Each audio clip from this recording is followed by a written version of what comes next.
చూసాను.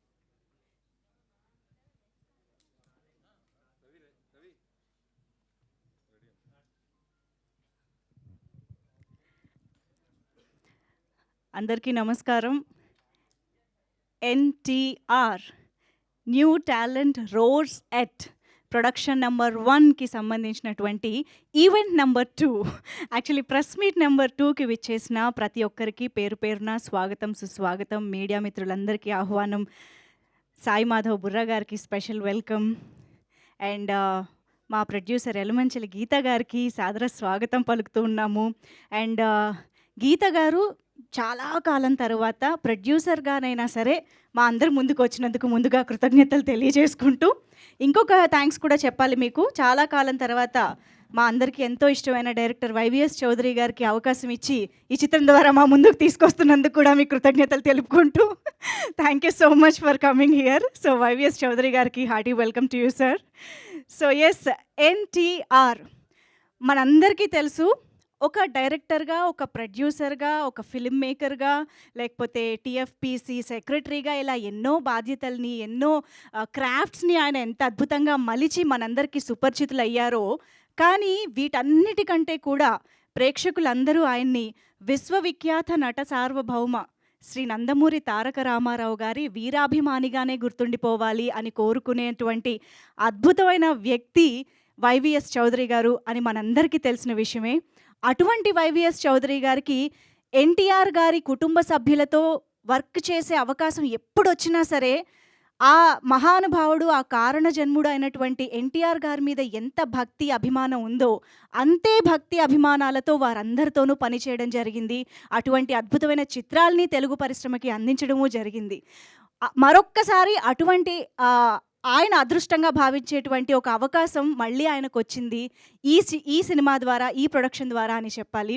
ఎందుకంటే NTR new talent roars at అనే ప్రొడక్షన్ ద్వారా ఏదైతే మనకి ప్రొడక్షన్ నెంబర్ 1గా సినిమా మన ముందుకు వస్తుందో దానికి సంబంధించిన వివరాల్ని తెలియచేస్తూ మొట్టమొదటి చేసినటువంటి ప్రెస్ మీట్లో మనందరికీ క్లియర్గా చెప్పడం జరిగింది. ఎన్టీఆర్ గారి లెగసీ నుండి తెలుగు పరిశ్రమలోకి మరొక అద్భుతమైన నటుడిని పరిచయం చేసే అదృష్టం, అవకాశం ఆయనకి దక్కింది అంటూ జానకీరామ్ గారి కుమారుడు అయినటువంటి ఎన్టీఆర్ గారి గురించి, నందమూరి తారక రామారావు గారి గురించి మనందరికీ చెప్పి పరిచయం చేసిన వేదిక మనందరం చూసాము, ఆ మాటలు మనందరం విన్నాము. మరి ఆ పరిచయ వేదిక తరువాత ఈరోజు మళ్ళీ ఈ ప్రెస్ మీట్కి కారణం ఏంటి అనేది మరికొద్దిసేపట్లో నేను చెప్తాను. కానీ అన్నిటికంటే ముందు మనం మాట్లాడుకోవాల్సింది ఈ సినిమాకి సంబంధించిన ప్రొడక్షన్ గురించి అని చెప్పాలి.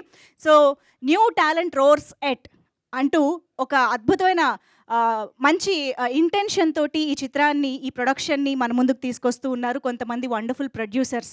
ఎలమంచిలి గీత గారు ప్రొడ్యూసర్ అని మళ్ళీ ప్రొడ్యూసర్స్ అని ఎందుకు అంటోంది అని అంటే, ఎలమంచిలి గీత గారు ఈ ప్రొడక్షన్కి ఫేస్ ఆఫ్ ది ప్రొడక్షన్ అని చెప్పాలి. కానీ దీని వెనుక ఆవిడ స్నేహితులైనటువంటి వారు ఎన్ఆర్ఐస్ చాలామంది దీన్ని ఫండింగ్ చేయడం కానీ, లేదా వారికి సినిమా మీద ఉన్నటువంటి మక్కువతో ముందుకు రావడం కూడా జరిగిందనమాట. సో వారందరి సహకారంతో ఎలమంచిలి గీత గారు ముందుండి, అండ్ రమేష్ అత్తిలి గారి సహకారంతో ఎగ్జిక్యూటివ్ ప్రొడ్యూసర్గా వారి సపోర్ట్ తోటి ఈ చిత్రాన్ని, ఈ ప్రొడక్షన్ని ముందుకు నడిపిస్తూ ఉన్నారు. ముందుగా వారందరికీ కూడా అభినందనలు తెలియజేసుకుంటూ ఉన్నాము. Hearty congratulations for this wonderful initiation.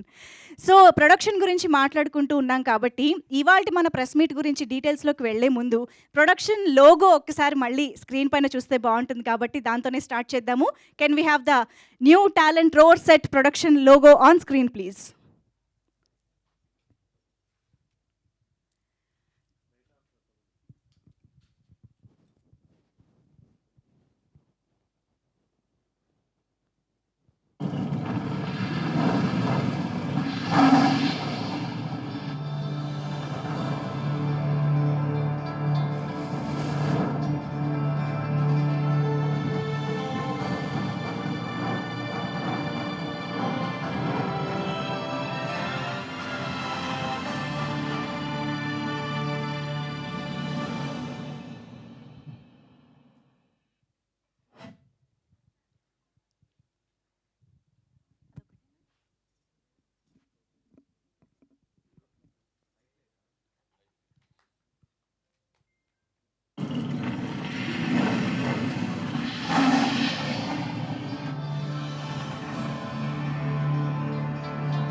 Yes మరి న్యూ టాలెంట్ రోర్స్ ఎట్ ప్రొడక్షన్కి సంబంధించినటువంటి వివరాలు, ఇంటెన్షన్స్ ఇవన్నీ కూడా ఇంతకు ముందు జరిగినటువంటి ప్రెస్ మీట్లో క్లియర్గా వైవిఎస్ చౌదరి గారు, గీత గారు చెప్పడం జరిగింది, వారి మాటల్లో వినడము జరిగింది.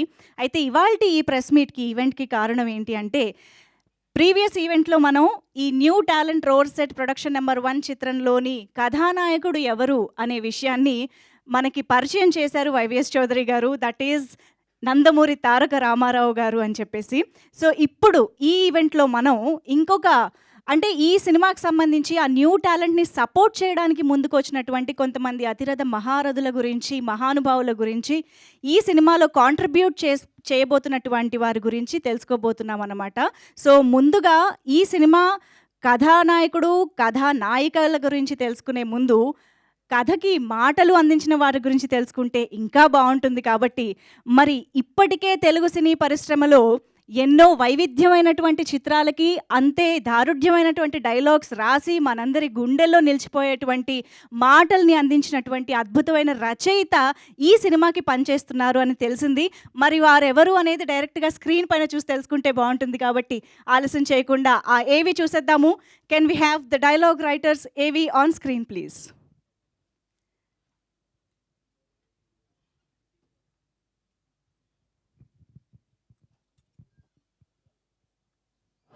గర్జించే సింహానికి మాటలు రాయడం అంటే మాటల పొగరు నా ఒంట్లో ఉంటది, హీరోయిజం నా ఇంట్లో ఉంటది. ఒంగోలు నడి రోడ్డు మీద నగ్నంగా నిలబెట్టి నవరంధ్రాల్లో శేషం పోస్తా నా కొడక. రచయిత సాయి మాధవ్ బుర్రాగా సంభాషణల సాయుధ పోరాటానికి సిద్ధమై సినీ వినీలాకాశంలో లక్షల అక్షర మెరుపుల నీడన మాటల తూటాలను పీలుస్తూ రచనకు రాచరికాన్ని, సాహిత్యానికి సత్కారాన్ని సాధించి పెట్టే మన అని గర్వంగా చెప్పుకునే తెలుగు రచయిత సాయి మాధవ్ బుర్రా గారు. మూతి మీద కొలిసిన ప్రతి బొచ్చు మీసం కాదురా బచ్చ అంటే ఎన్నాళ్ళి నక్కల వేట కుంసరాన్ని కొడదాం పదా. తెలుగు చిత్ర పరిశ్రమలో ప్రసిద్ధ రచయితగా ఘన కీర్తిని భుజాన మోస్తూ అనేక సినిమాలను గొప్ప విజయాలుగా మార్చిన సాహిత్య శక్తి సాయి మాధవ్ బుర్రా గారు. తల్లిదండ్రులిద్దరూ రంగస్థల కళాకారులవడం, కళాకారుల కుటుంబంలో జన్మించడం ద్వారా కళ పట్ల ఆయన అమితమైన ప్రేమను పెంచుకున్నారు. కృష్ణం వందే జగద్గురుం ద్వారా మాటల రచయితగా పరిచయమయ్యారు. ఆ తర్వాత మళ్ళీ ఇది రాని రోజు, గౌతమీపుత్ర శాతకర్ణి, ఖైదీ నంబర్ 150, ఎన్టీఆర్ కథానాయకుడు, మహానాయకుడు, ఆర్ఆర్ఆర్, వీరసింహారెడ్డి వంటి అనేక హిట్ సినిమాలకు ఆయన సంభాషణలను అందించారు. ఆయన మాటలు రచించిన కంచె, మహానటి చిత్రాలు ఉత్తమ ప్రాంతీయ చిత్రాలుగా జాతీయ అవార్డులు గెలుచుకున్నాయి. సంభాషణల్లో కవిత్వం, భావుకత, పాండిత్యం ఇలా అన్నిటినీ చేరుస్తూ కథను బలంగా మారుస్తూ చిత్ర విజయాల్లో ప్రధాన పాత్ర పోషిస్తారు ఆయన. మాటల రచయితగా ఇటీవల కల్కి చిత్రం ద్వారా గొప్ప విజయాన్ని అందుకున్న సాయి మాధవ్ బుర్రా గారు తొలిసారిగా డైరెక్టర్ వైవిఎస్ చౌదరి గారి కలయికలో సంభాషణలను అందిస్తూ ఉండడం గొప్ప విజయానికి సంకేతం. ఈ సందర్భంగా సాయి మాధవ్ బుర్రా గారికి ఇదే ప్రత్యేక స్వాగతం.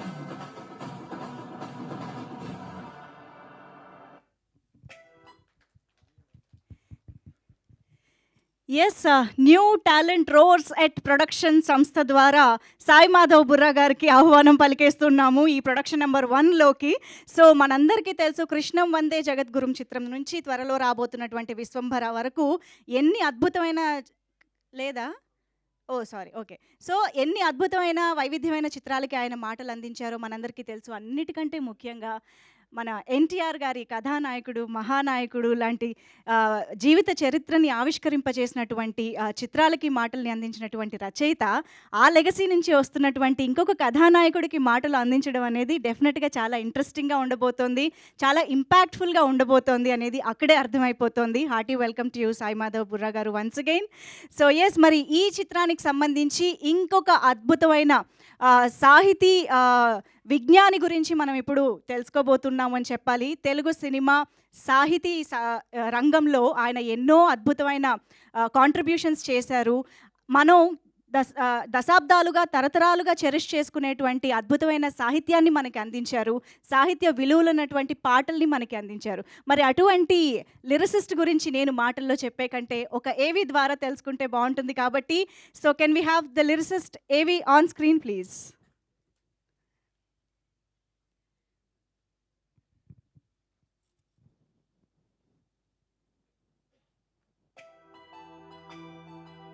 కలలను నెరవేర్చే కలాన్ని చేతబట్టి అక్షర దుందుబిని ప్రతి గీతాన మోగిస్తూ పద సంపదను పోగేసి పాటలకు ప్రాణం పోస్తూ సినీ ప్రేక్షకులను తన అభిమానులుగా మార్చుకున్న గీత రచయిత శ్రీ చంద్రబోస్ గారు.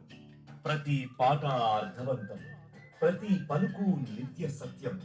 సాహిత్యంలో సింప్లిసిటీతో పాటు లోతైన భావాలను అమరుస్తూ గొప్ప గొప్ప పాటలను రచించారు చంద్రబోస్ గారు. ఆయన మృదువైన రచనలు పాటలకు ఒక విశిష్టమైన భావాన్ని ఇస్తాయి అనడం అతిశయోక్తి కాదు.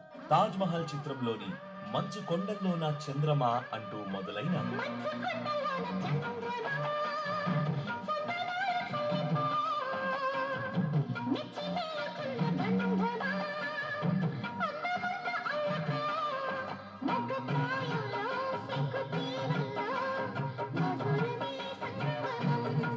చంద్రబోస్ గారి కెరియర్లో అంచెలంచెలుగా ఎదుగుతూ 25 ఏళ్లకు పైగా 850 పైగా సినిమాల్లో సుమారు 3600 పైచిలుకు పాటలను రచించారు. ఆయన రచనలకు గాను నంది, సైమా, ఫిల్మ్ఫేర్ మరియు కొండపొలం చిత్రంలోని ధమ్ ధమ్ పాటకు జాతీయ పురస్కారాన్ని అందుకున్నారు. కీరవాణి గారి సంగీతంలో ఆర్ఆర్ఆర్ నాటు నాటు పాటను రచించిన చంద్రబోస్ గారు గోల్డెన్ గ్లోబ్ మరియు ఆస్కార్ అవార్డులను సైతం సొంతం చేసుకోవడం తెలుగు జాతి గర్వించదగ్గ గొప్ప విశేషం. You guys ready? Ooh, RRR.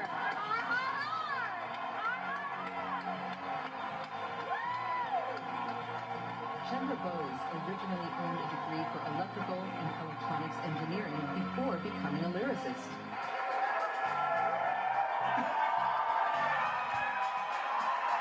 అటువంటి చంద్రబోస్ గారు మరియు దర్శకుడు శ్రీ వైవిఎస్ చౌదరి గారి కలయికలో వచ్చిన ప్రతి పాట ప్రేక్షకులను అలరించినవి. అందుకే కాబోలు చౌదరి గారు చంద్రబోస్ గారిని సాహిత్య చిచ్చర పిడుగు అని ప్రేమగా పిలుచుకుంటారు. సాహిత్యంలో ఎలాంటి సాంగ్నైనా కూడా రాయగలిగిన సమర్థత ఉన్న అరుదైన అతి తక్కువ రచయితల్లో, సాహిత్య రచయితల్లో చంద్రబోస్ గారు సాహిత్య చిచ్చర పిడుగు అని మరింత ప్రేమగా ఆప్యాయతగా పిలుచుకునే చంద్రబోస్ గారితో వైవిఎస్ చౌదరి గారి సీతయ్య చిత్రం ద్వారా వీరిరువురి సాహిత్య సాన్నిహిత్యం మొదలైంది.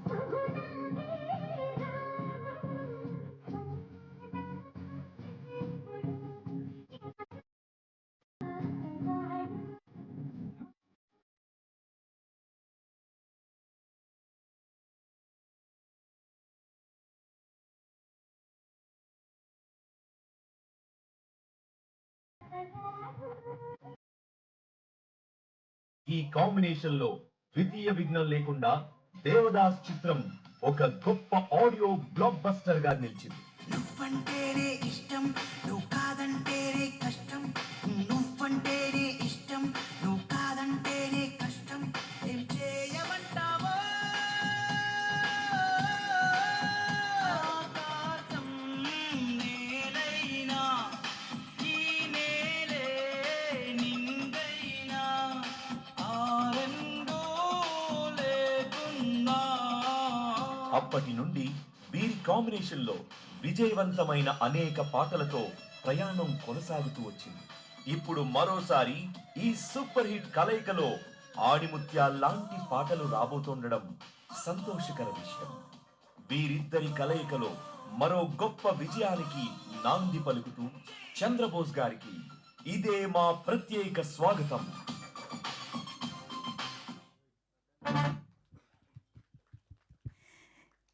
ఎస్, భాషతో సంబంధం లేకుండా ప్రపంచవ్యాప్తంగా ఏ భాష వారి చేతైనా సరే నాటు నాటు అంటూ స్టెప్పులేయించి పాటలు కూడా పాడించినటువంటి ఆస్కార్ గీతాన్ని అందించిన చంద్రబోస్ గారు మరొక్కసారి వైవిఎస్ చౌదరి గారి కాంబినేషన్లో మన ముందుకి ఈ ప్రొడక్షన్ ద్వారా రాబోతున్నందుకు చాలా చాలా సంతోషంగా ఉంది. ఈ ఏవి ద్వారా మీ కాంబినేషన్లో వచ్చిన సూపర్ హిట్ సాంగ్స్ గుర్తు చేసుకున్నందుకు కూడా చాలా సంతోషంగా ఉంది సార్. ఆల్ టైమ్ హిట్స్ మనకి ఎన్నో ఈ కాంబినేషన్లో వచ్చాయి. సో ఈ కాంబినేషన్ గురించి ఎప్పుడైతే మాట్లాడుకుంటున్నామో, అలాగే భాష గురించి మాట్లాడుకుంటూ ఉన్నామో, సంగీతానికి భాషా పరిధులు ఉండవు అనేది యూనివర్సల్ ట్రూత్. ఎవరైనా అదే మాటకి ఒప్పుకుంటారు, చెప్తారు కూడా. అయితే నవరసాల్ని కూడా తన సంగీతం ద్వారా ప్రతి ప్రేక్షకుడు ఫీల్ అయ్యేలా చేయగలిగినటువంటి అరుదైన సంగీత దర్శకుల్లో ఒకరైనటువంటి this very very special person, Telugu సినిమాకి మాత్రమే దక్కినటువంటి ఒక అదృష్టం, గౌరవం ఆ పర్సన్ అని చెప్పాలి. మరి ఈ ఆస్కార్ని గర్వంగా మనందరం ఈరోజు చెప్పుకోవడానికి కారకులైనటువంటి ఆయన, తన కిరీటంలో ఆస్కార్ లాంటి ఒక మణిని ధరించినటువంటి ఆయన గురించి నేను చెప్పే కంటే ఏవీలో చూస్తే బాగుంటుంది. మరి ఆ స్పెషల్ పర్సన్కి సంబంధించిన ఏవి ఇప్పుడు ఆన్ స్క్రీన్ చూసేద్దాము.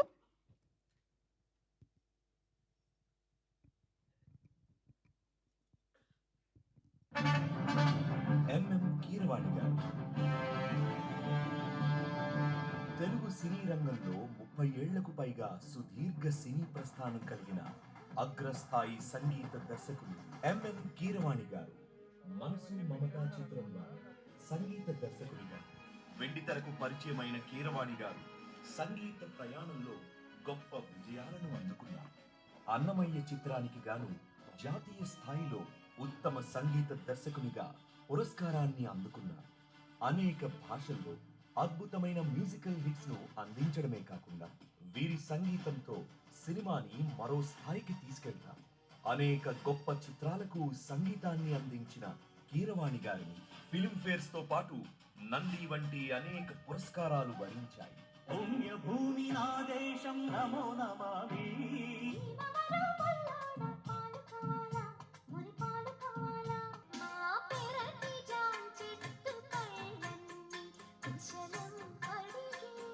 అన్నమయ్య చరణం ఇది అన్నమయ్య చరణం.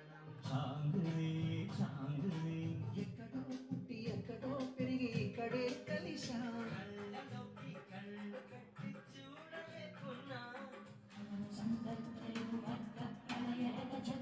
గువరువచ్చిన మగ తీరా మనసులు దోచిన మగ తీరా జనమిద బడి మెచ్చిన తీరా జగమెరిగిన మగ మగ తీరా.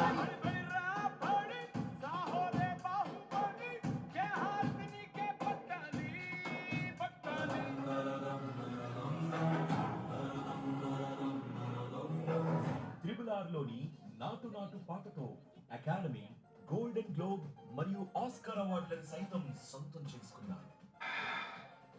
There was only one wish on my mind. So was Rajamouli's and my family's. RRR has to win, pride of every Indian. And must put me on the top of the world. అటువంటి కీరవాణి గారికి Shri YVS Chowdary గారితో సినీ సంగీతానుభవం ఓ విజయ పరంపర. శ్రీ సీతారాముల కళ్యాణం చూదమురారండి చిత్రానికి కీరవాణి గారి సంగీత సారథ్యంలో తొలి సినిమాతోనే మొదటి బ్లాక్ బస్టర్ ని అందుకున్నారు వైవిఎస్ చౌదరి గారు. ఏనాడు వాడని వనమా ఏనాడు తీరని రుణమా ఏనాడు వీడని నీడని ప్రేమ. ఆ తర్వాత వీరి కలయికలో సీతారామరాజు, లాహిరి లాహిరి లాహిరిలో, సీతయ్య వంటి బిగ్గెస్ట్ బ్లాక్ బస్టర్స్ గానే కాక సినిమాల్లోని పాటలు చార్ట్ బస్టర్స్ గా నిలిచి ఇప్పటికీ ప్రేక్షకులకు అందమైన అనుభూతిని అందిస్తాయి.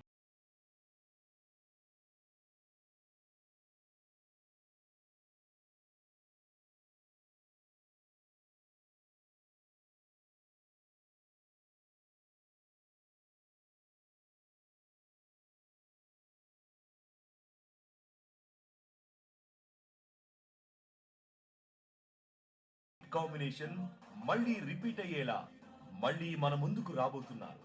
ఈ సందర్భంగా వీరి కలయికలో రాబోతున్న మహాద్భుతానికి పలికే నాంది కార్యక్రమంలో సంగీత సరస్వతి కీరవాణి గారికి ఇదే ప్రత్యేక స్వాగతం.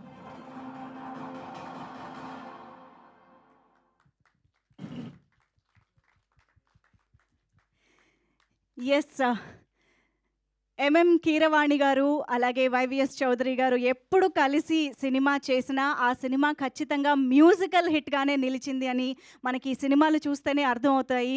సో ఈ సినిమా కూడా ఆ కోవలోనే ఇంకొక అద్భుతమైన మ్యూజికల్ హిట్గా నిలవాలి అని మనస్ఫూర్తిగా కోరుకుంటూ ఎంఎం కీరవాణి గారు హార్టీ వెల్కమ్ టు యూ ఈ వేదిక ద్వారా మీకు చెప్తూ ఉన్నాము. And thank you so much for coming on board. So yes, మరి ఇప్పటి వరకు మనం ఈ సినిమాకి సంబంధించిన కథానాయకుడి గురించి తెలుసుకున్నాము. ఈ సినిమాలో భాగం కాబోతున్నటువంటి మహానుభావులు అతిరథ మహారథుల గురించి తెలుసుకున్నాము ఏవీల రూపంలో.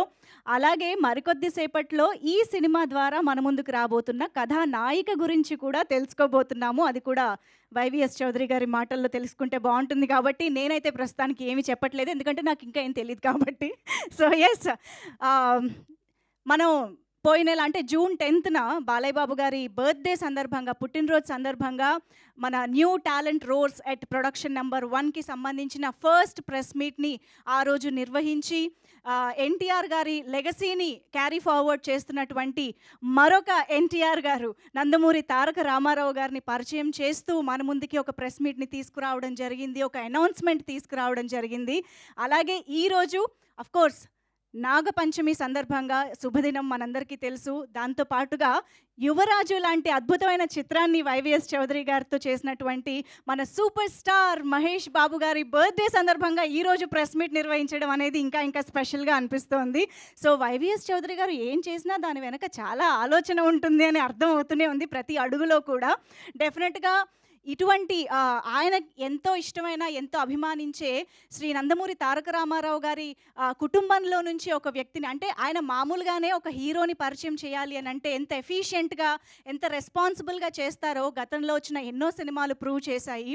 అటువంటిది ఎన్టీఆర్ గారి కుటుంబంలోంచి అదే పేరుతో వస్తున్నటువంటి కథానాయకుడిని పరిచయం చేసే ప్రొడక్షన్ అంటే డెఫినెట్గా ఈ ప్రాజెక్ట్ని ఆయన ఎంత రెస్పాన్సిబుల్గా చేస్తారో, ఎంత ప్రేమతో చేస్తారో మనందరం ఊహించుకోవచ్చు. సో అటువంటి ఈ సినిమాకి సంబంధించిన మరిన్ని వివరాలు, ఎస్పెషల్లీ కథానాయికకి సంబంధించిన వివరాలు ఇవన్నీ మనం మాటల్లో తెలుసుకుందాము వారిని వేదికపైకి ఆహ్వానించి.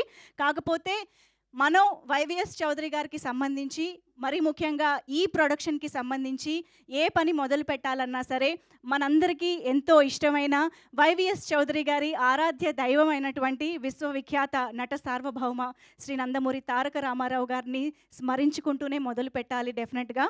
కాబట్టి ముందుగా వారికి నివాళులు అర్పిస్తూ వారిని స్మరించుకుంటూ ఈ కార్యక్రమాన్ని మొదలు పెట్టడానికి గాను ముందుగా ఐ థింక్ ప్రొడ్యూసర్ ఎలమంచిలి గీత గారికి సాదరంగా వేదికపైకి ఆహ్వానం పలుకుతూ ఉన్నాము. New talent roars at production ద్వారా మన ముందుకి ప్రొడ్యూసర్గా వస్తున్నటువంటి ఎలమంచిలి గీత గారికి సాదరంగా వేదికపైకి ఆహ్వానం పలుకుతున్నాం. Please welcome ma'am. అండ్ అలాగే చాలా కాలం తర్వాత ఒక దర్శకుడిగా మనందరినీ అలరించడానికి మన ముందుకు వస్తున్నటువంటి వైవిఎస్ చౌదరి గారికి సాదరంగా వేదికపైకి ఆహ్వానం పలుకుతున్నాము. Please welcome.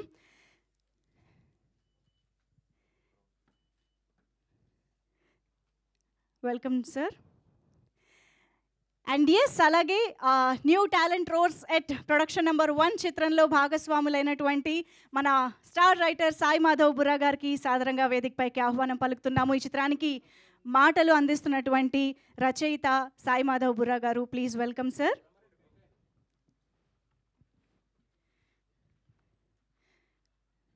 YVS Chowdary garu అలాగే గీత గారు కలిసి సాయి మాధవ్ గారికి అఫీషియల్గా ఇక్కడ వేదిక సందర్భంగా ఆహ్వానం పలుకుతూ ఉన్నారు.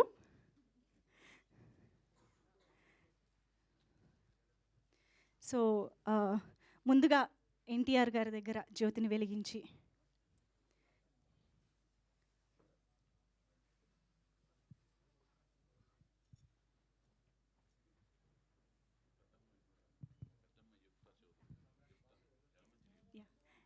Yelamanchili Yukta is also here. I think మీరు కూడా జాయిన్ అయితే బాగుంటుంది. Yukta, please join us on stage. జ్యోతి వెలిగించడంలో మీరు కూడా ఉంటే బాగుంటుంది కాబట్టి ప్లీజ్.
జై ఎన్టీఆర్. సో ఆ మహానుభావుడు, ఆ మహనీయుడి ఆశీస్సులు ఎప్పుడు కూడా new talent roars at production పైన, అలాగే వైవిఎస్ చౌదరి గారి పైన ఎప్పుడు ఎప్పట్లాగే ఉండాలి అని మనస్ఫూర్తిగా కోరుకుంటూ, యుక్త ఒక్కసారి మీరు కూడా ఓహో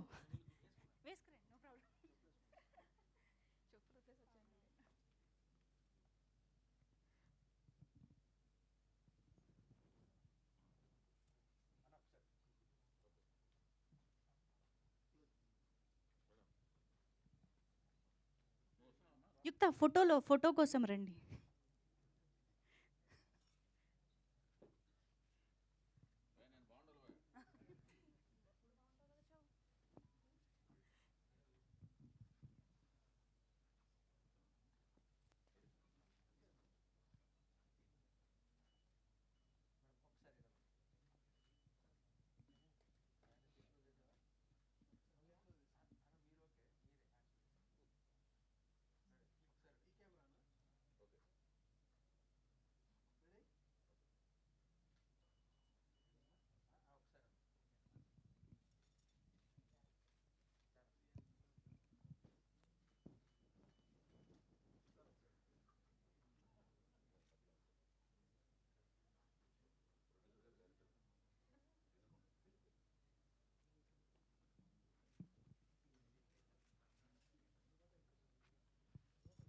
done.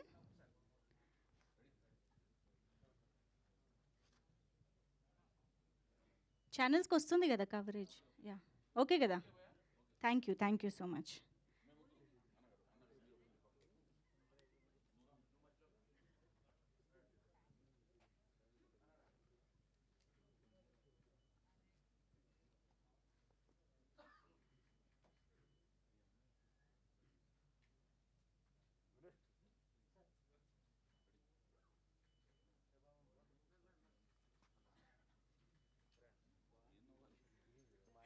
Done. Thank you so much. So ముందుగా ప్రొడ్యూసర్ గారి మాటలు వింటే బాగుంటుంది. సో ఎలమంచిలి గీత గారు, అవునా?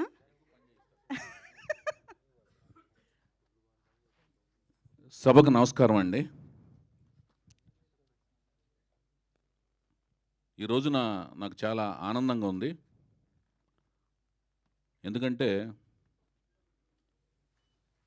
సనాతన ధర్మాన్ని అనుసరిస్తున్న వాళ్ళందరికీ ఈ రోజున చాలా శుభదినం. ఎందుకంటే ఈరోజు నాగపంచమి. నాగపంచమి సందర్భంగా, మొదటి శ్రావణ శుక్రవారం సందర్భంగా ఆస్పిషియస్ డేగా భావిస్తూ New Talent Roars at Production number 1 యొక్క 2వ కార్యక్రమానికి ఇది ఇక్కడ చేసుకోవటం అనేది ఒక శుభదినంగా భావిస్తూ చేసుకోవటమే కాక, మొదటి కార్యక్రమం అనేది మేము మా నందమూరి విశ్వవిఖ్యాత నట సార్వభౌమ నటరత్న పద్మశ్రీ నందమూరి తారక రామారావు గారి నటవారసులైన నటసింహం నందమూరి బాలకృష్ణ గారి జన్మదినం రోజున చేసుకోవడం జరిగింది. అది కూడా ఒక ఆస్పిషియస్ డే మాకు, నందమూరి వంశ వీరాభిమానులందరికీ. అలాగే ఈ కార్యక్రమం కూడా ఘట్టమనేని మహేష్ బాబు గారి ప్రజెంట్ సూపర్ స్టార్గా భావిస్తున్న, కీర్తించబడుతున్న ఘట్టమనేని మహేష్ బాబు గారి జన్మదిన రోజున జరుపుకోవడం కూడా నాకు పర్సనల్గా ఒక ఆనందదాయకమైన అంశం కింద భావిస్తున్నాను. అది ఎందుకంటే, ఎలా అంటే, నేను నందమూరి వంశ వీరాభిమానిగా, అంటే రామారావు గారి అభిమానిగా, మా గుడివాడలో అభిమాన సంఘం నడుపుతున్న సమయంలో కృష్ణ గారి అభిమానులతోనూ, అక్కినేని నాగేశ్వర గారి అభిమానులతోనూ, అలాగే శోభన్ బాబు గారి అభిమానులతో అందరితో ఆర్గ్యుమెంట్లు, వాదోపవాదాలు, తర్క వితర్కాలు చాలా చేసుకుంటూ ఉండేవాడిని. కానీ అందరూ సోదరులలాగా ఉండేవాళ్ళం. అదే కల్చరు నేను ఇక్కడ వచ్చిన తర్వాత ఏ హీరోతో చేసినా కూడా అందరి అభిమాన సంఘాల వాళ్ళు షూటింగ్లకు వస్తుండేవాళ్ళు. ఉదాహరణకి మహేష్ బాబుతో షూటింగ్ చేసినప్పుడు మహేష్ బాబు గారి అభిమాన సంఘాలలో వచ్చి నన్ను సోదరుడిగా భావించేవాళ్ళు. అలాగే నేను నాగార్జున గారితో షూటింగ్ చేస్తున్నప్పుడు నాగార్జున గారి అభిమాన సంఘం వాళ్ళు వచ్చి కూడా షూటింగ్లో నన్ను సోదరుడిగా భావించేవాళ్ళు. ఇంకా హరికృష్ణ గారితో చేస్తున్నప్పుడు, బాలకృష్ణ గారితో చేస్తున్నప్పుడు మా నందమూరి వంశ వీరాభిమానులందరూ కూడా నన్ను చాలా సోదరుడిగా హక్కును చేర్చుకున్నారు. అలాగే నేను పవర్ స్టార్, మెగాస్టార్ మేనల్డైన సాయిధరం తేజ్ చేసినప్పుడు కూడా వాళ్ళ అభిమానులు కూడా వచ్చి నన్ను అభిమాని కిందే, సోదరుడి కింద, అభిమాన కులం అనే ఒక సోదరుడి కింద నన్ను సోదరుడిగా భావించారు. సో అలా నన్ను భావించారు, అక్కడ కూడా అలా భావించారు. సినిమా ఫీల్డ్కి వచ్చి అసిస్టెంట్గా, అసోసియేట్గా, కో డైరెక్టర్గా నేను పనిచేస్తున్న రోజుల్లో వైజయంతి మూవీస్ అనే ఒక అద్భుతమైన సంస్థ, ఇప్పుడు కూడా అది అద్భుతమైన సంస్థే, ఎప్పటికీ అలాగే ఉంటుంది. మా నందమూరి తారక రామారావు గారు దానికి పేరు పెట్టారు. దానికి ఆ సంస్థ ఎప్పటికీ అలాగ విరాజిల్లుతూనే ఉంటుంది. ఆ సంస్థలో నేను అసోసియేట్గా, కో డైరెక్టర్గా పనిచేస్తున్నప్పుడు అశ్విని దత్ గారు నాకు మాట ఇచ్చారు, దర్శకుడిగా నేను చేస్తాను చౌదరి అని. అందువలన అక్కడే ఉండిపోవటం జరిగింది. ఆయన ఒకానొక సందర్భంలో ఘట్టమనేని శివరామకృష్ణ గారు, అంటే కృష్ణ గారి దగ్గర నా ప్రస్తావన తీసుకొస్తే, దర్శకుడు చేద్దాం అనుకుంటున్నానని ప్రస్తావన తీసుకొచ్చినప్పుడు కృష్ణ గారు సరే ఇచ్చేద్దాం అన్నారు. మరి ఈ స్టోరీ చెప్పడానికి ఎప్పుడు పంపించమంటారు అని కృష్ణ గారిని దత్తు గారు అడిగారు. ఎందుకు, మన రాఘవేంద్రరావు దగ్గర చేస్తున్నానని చెప్పావు కదా, స్టోరీ చెప్పడం ఎందుకు, అవసరం లేదు, మీరు ప్రకటన ఇచ్చేసుకోండి, ఎవరు హీరోయిన్ అనుకుంటున్నారు అని అన్నారు. నాకు అప్పుడే పరిచయం అయిన, హిందీలో పరిచయం అయిన శిల్పా శెట్టి గారి మీద నా దృష్టి ఉందన్నమాట. సో శిల్పా శెట్టి గారని నేను చెప్పటం. సో అప్పటి బిఏ రాజు గారు ఈ కృష్ణ గారి అభిమాన సంఘంలో సూపర్ హిట్ మ్యాగజైన్ రన్ చేస్తుండగా, ఆ సూపర్ హిట్ మ్యాగజైన్లో ఫస్ట్ న్యూస్ లాగా వచ్చిందనమాట. వైవిఎస్ చౌదరి దర్శకత్వంలో వైజయంతి మూవీస్ బ్యానర్ మీద కృష్ణ గారు హీరోగా, శిల్పా శెట్టి హీరోయిన్లుగా,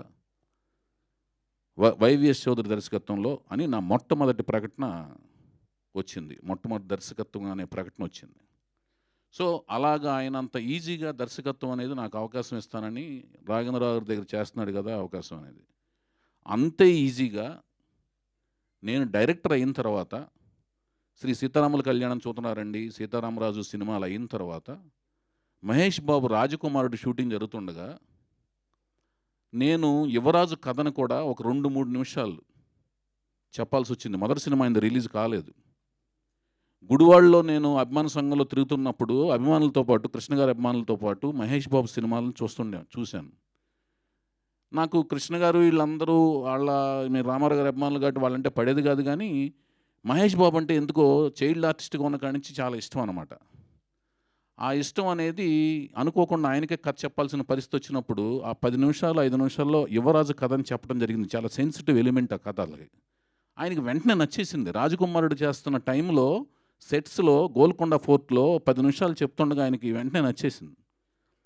నచ్చేసి ఆయన అన్నారు, ఆయన దగ్గర అప్పటికి కృష్ణ గారి దగ్గర 10-12 మంది ప్రొడ్యూసర్లు వెయిట్ చేస్తున్న టైంలో ఆయనకి కథ నచ్చేసి, ఏమంటే మీరు మంచి ప్రొడ్యూసర్ని తీసుకురండి, ఇవన్నీ పట్టించుకోవద్దు, 10-12 మంది వెయిట్ చేస్తున్నారని, మీరు ఒక ప్రొడ్యూసర్ని తెచ్చుకుంటే నేను 2వ సినిమా కింద ఈ సినిమా చేస్తున్నాను అని మాట ఇచ్చారండి. నా మొదటి సినిమా 2వ సినిమా చూడకుండా. అది ఆయన నా మీద ఉంచిన నమ్మకం అన్నమాట. నేను చెప్పిన విధానం కానీ అది కానీ ఆయన ఎందుకో ఇన్స్పైర్ అయ్యాడు. ఆయన ఎందుకో నచ్చింది.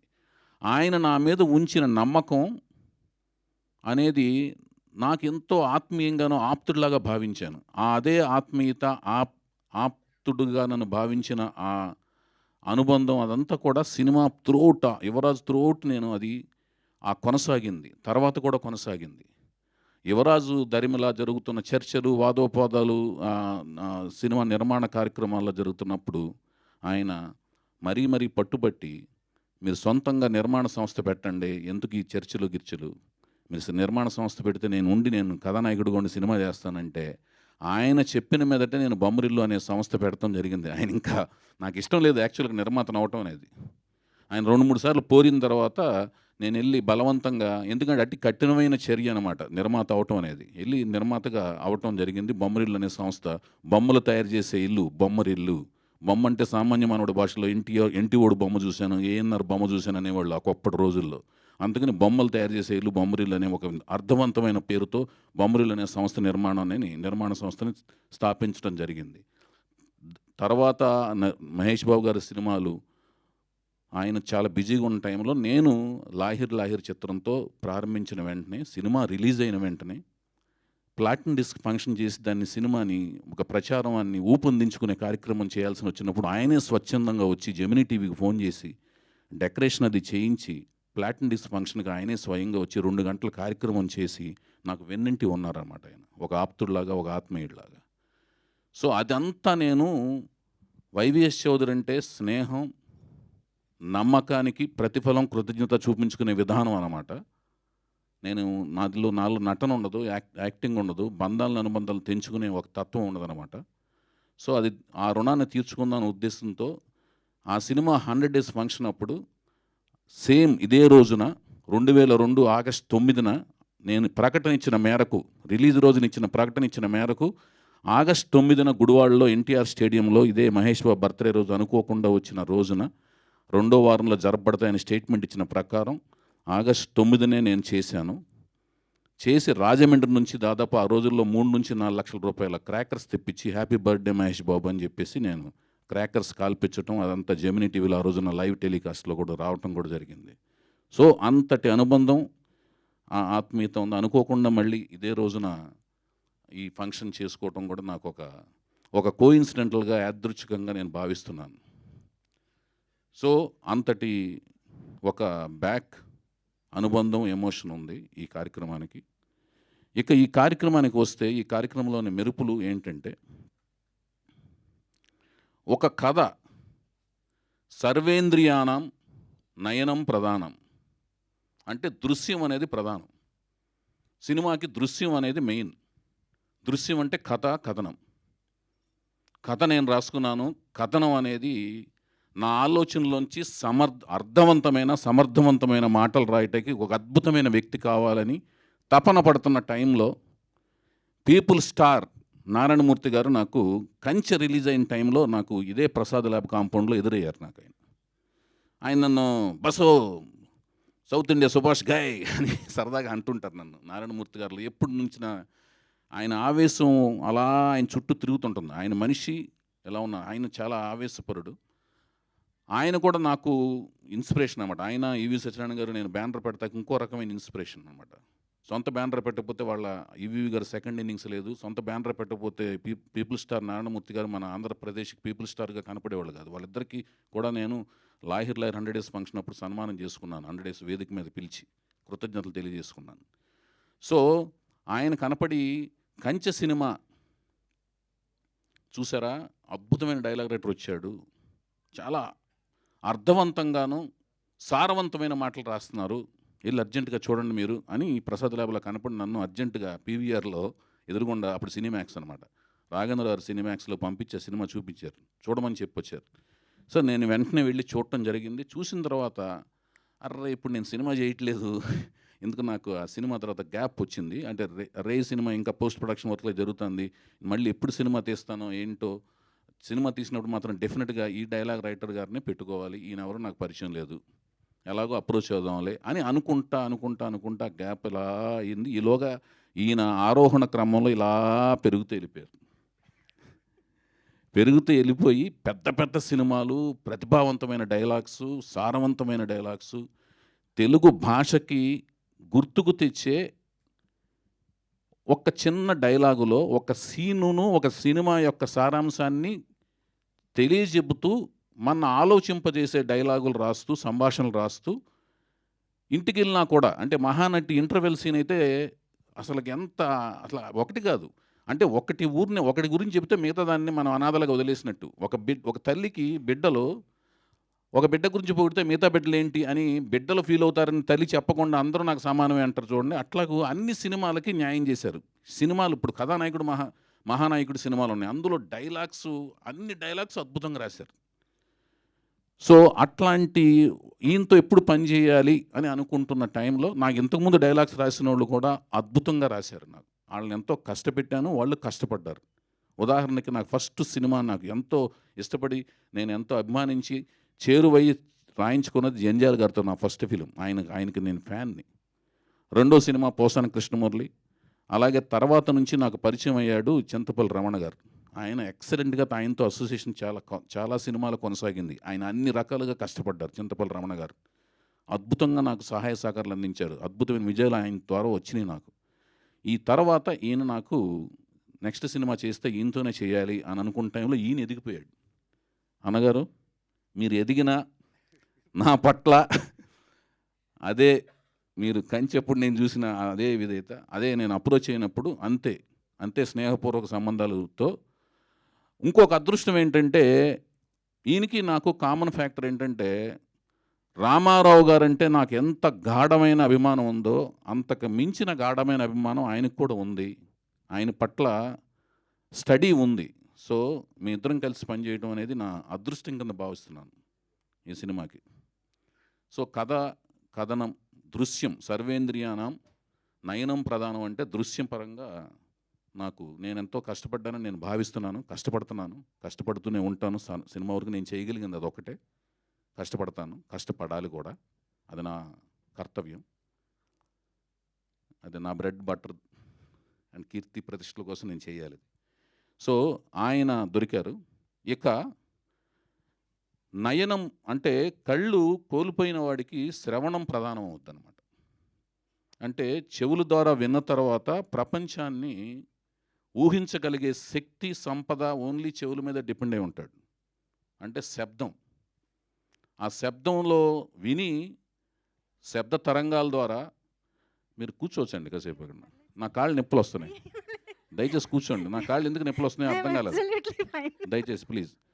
అయితే ఈ శబ్ద తరంగాలు వస్తుంటాయి కదా, ఈ శబ్ద తరంగాలు అనేది దృశ్యంతో పాటు ఈక్వల్గా ప్రధానమైనది శబ్ద తరంగాలు. దానికి సాహిత్యం అంటే నేను నా సినిమాలు తయారవుతున్న కాడి నుంచి కూడా ఫస్ట్ నుంచి కూడా నాకు సాహిత్యము, సంగీతం అనేది కథానాయకుడు, నాయకుల కింద ఫీల్ అవుతూ ఉంటాను, భావిస్తూ ఉంటాను. అట్లా నేను భావించినప్పుడు నా మొట్టమొదటి సినిమా నేను 13 ఏళ్ల తర్వాత ఎలాగ డైరెక్షన్ సంపాదించడం జరిగిందో అక్కినేని నాగార్జున గారి దృష్టిలోకి వెళ్ళి నేను లాహిర్ సినిమాలో ఒక డైలాగ్ రాశాను. నేను అనుకున్నవి అచ్చిమాంబ, మనం అనుకున్నవి అప్పుడప్పుడు అనుకోనివి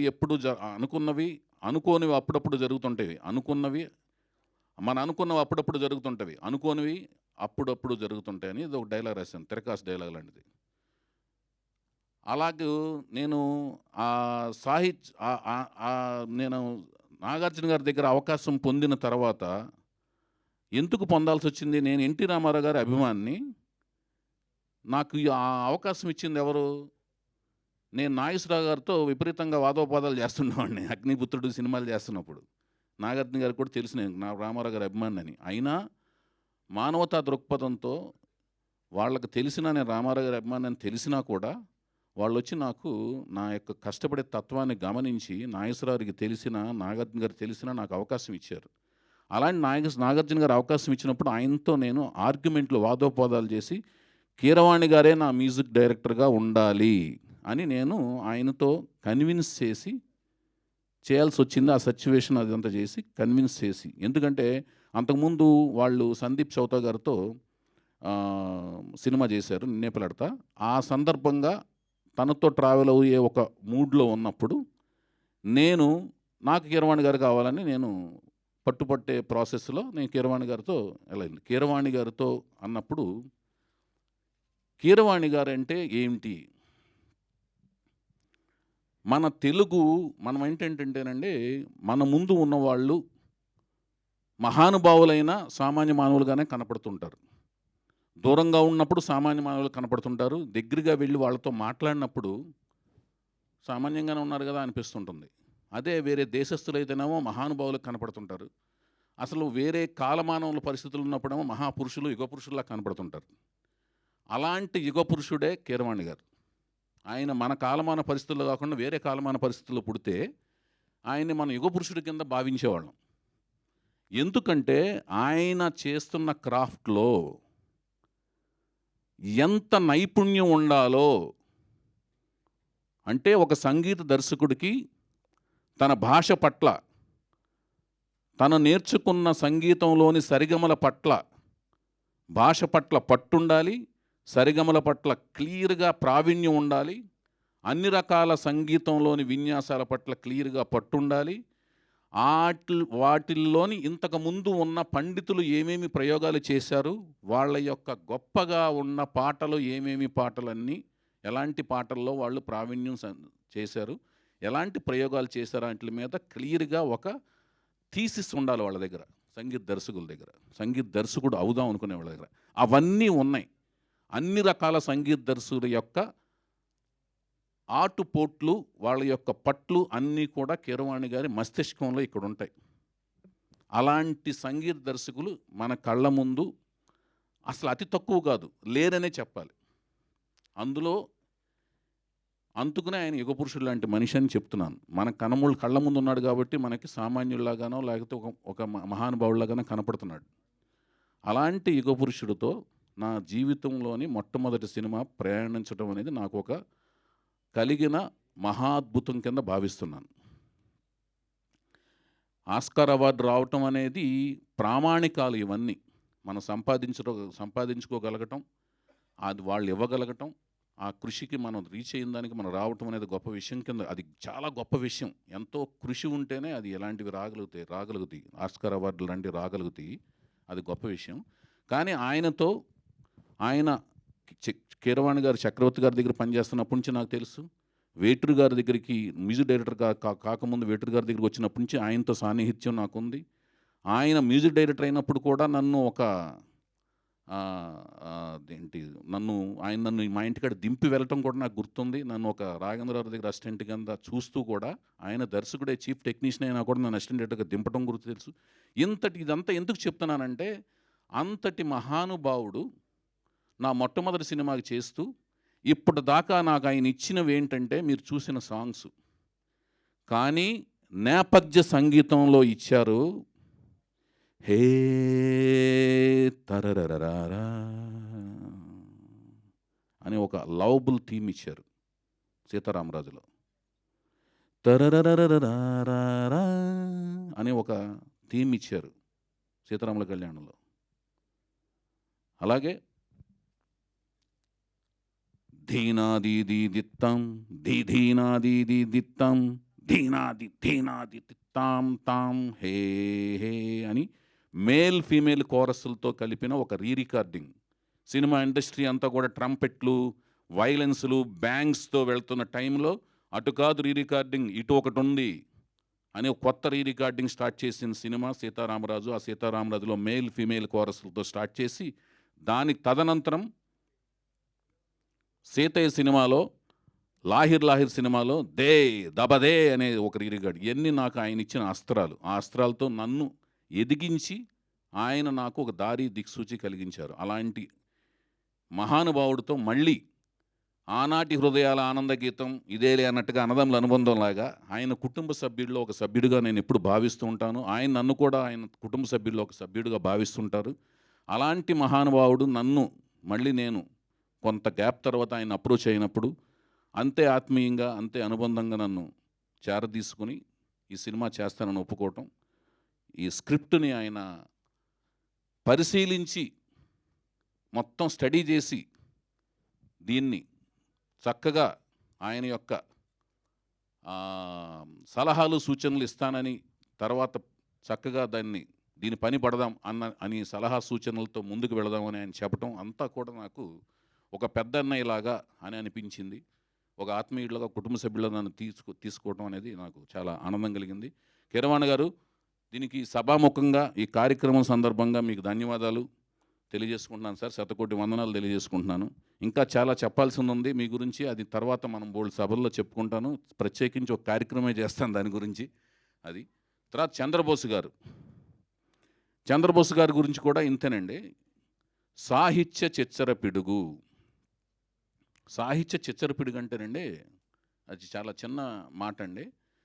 చిచ్చర పిడుగు అనే మాట ఏంటంటే, పెద్దవాళ్ళు చిన్నగా కనపడటం కంటే కూడా చిన్నగా ఉంటూ కూడా పెద్ద పెద్ద విషయాల్ని ఆవిష్కరించటం అనమాట.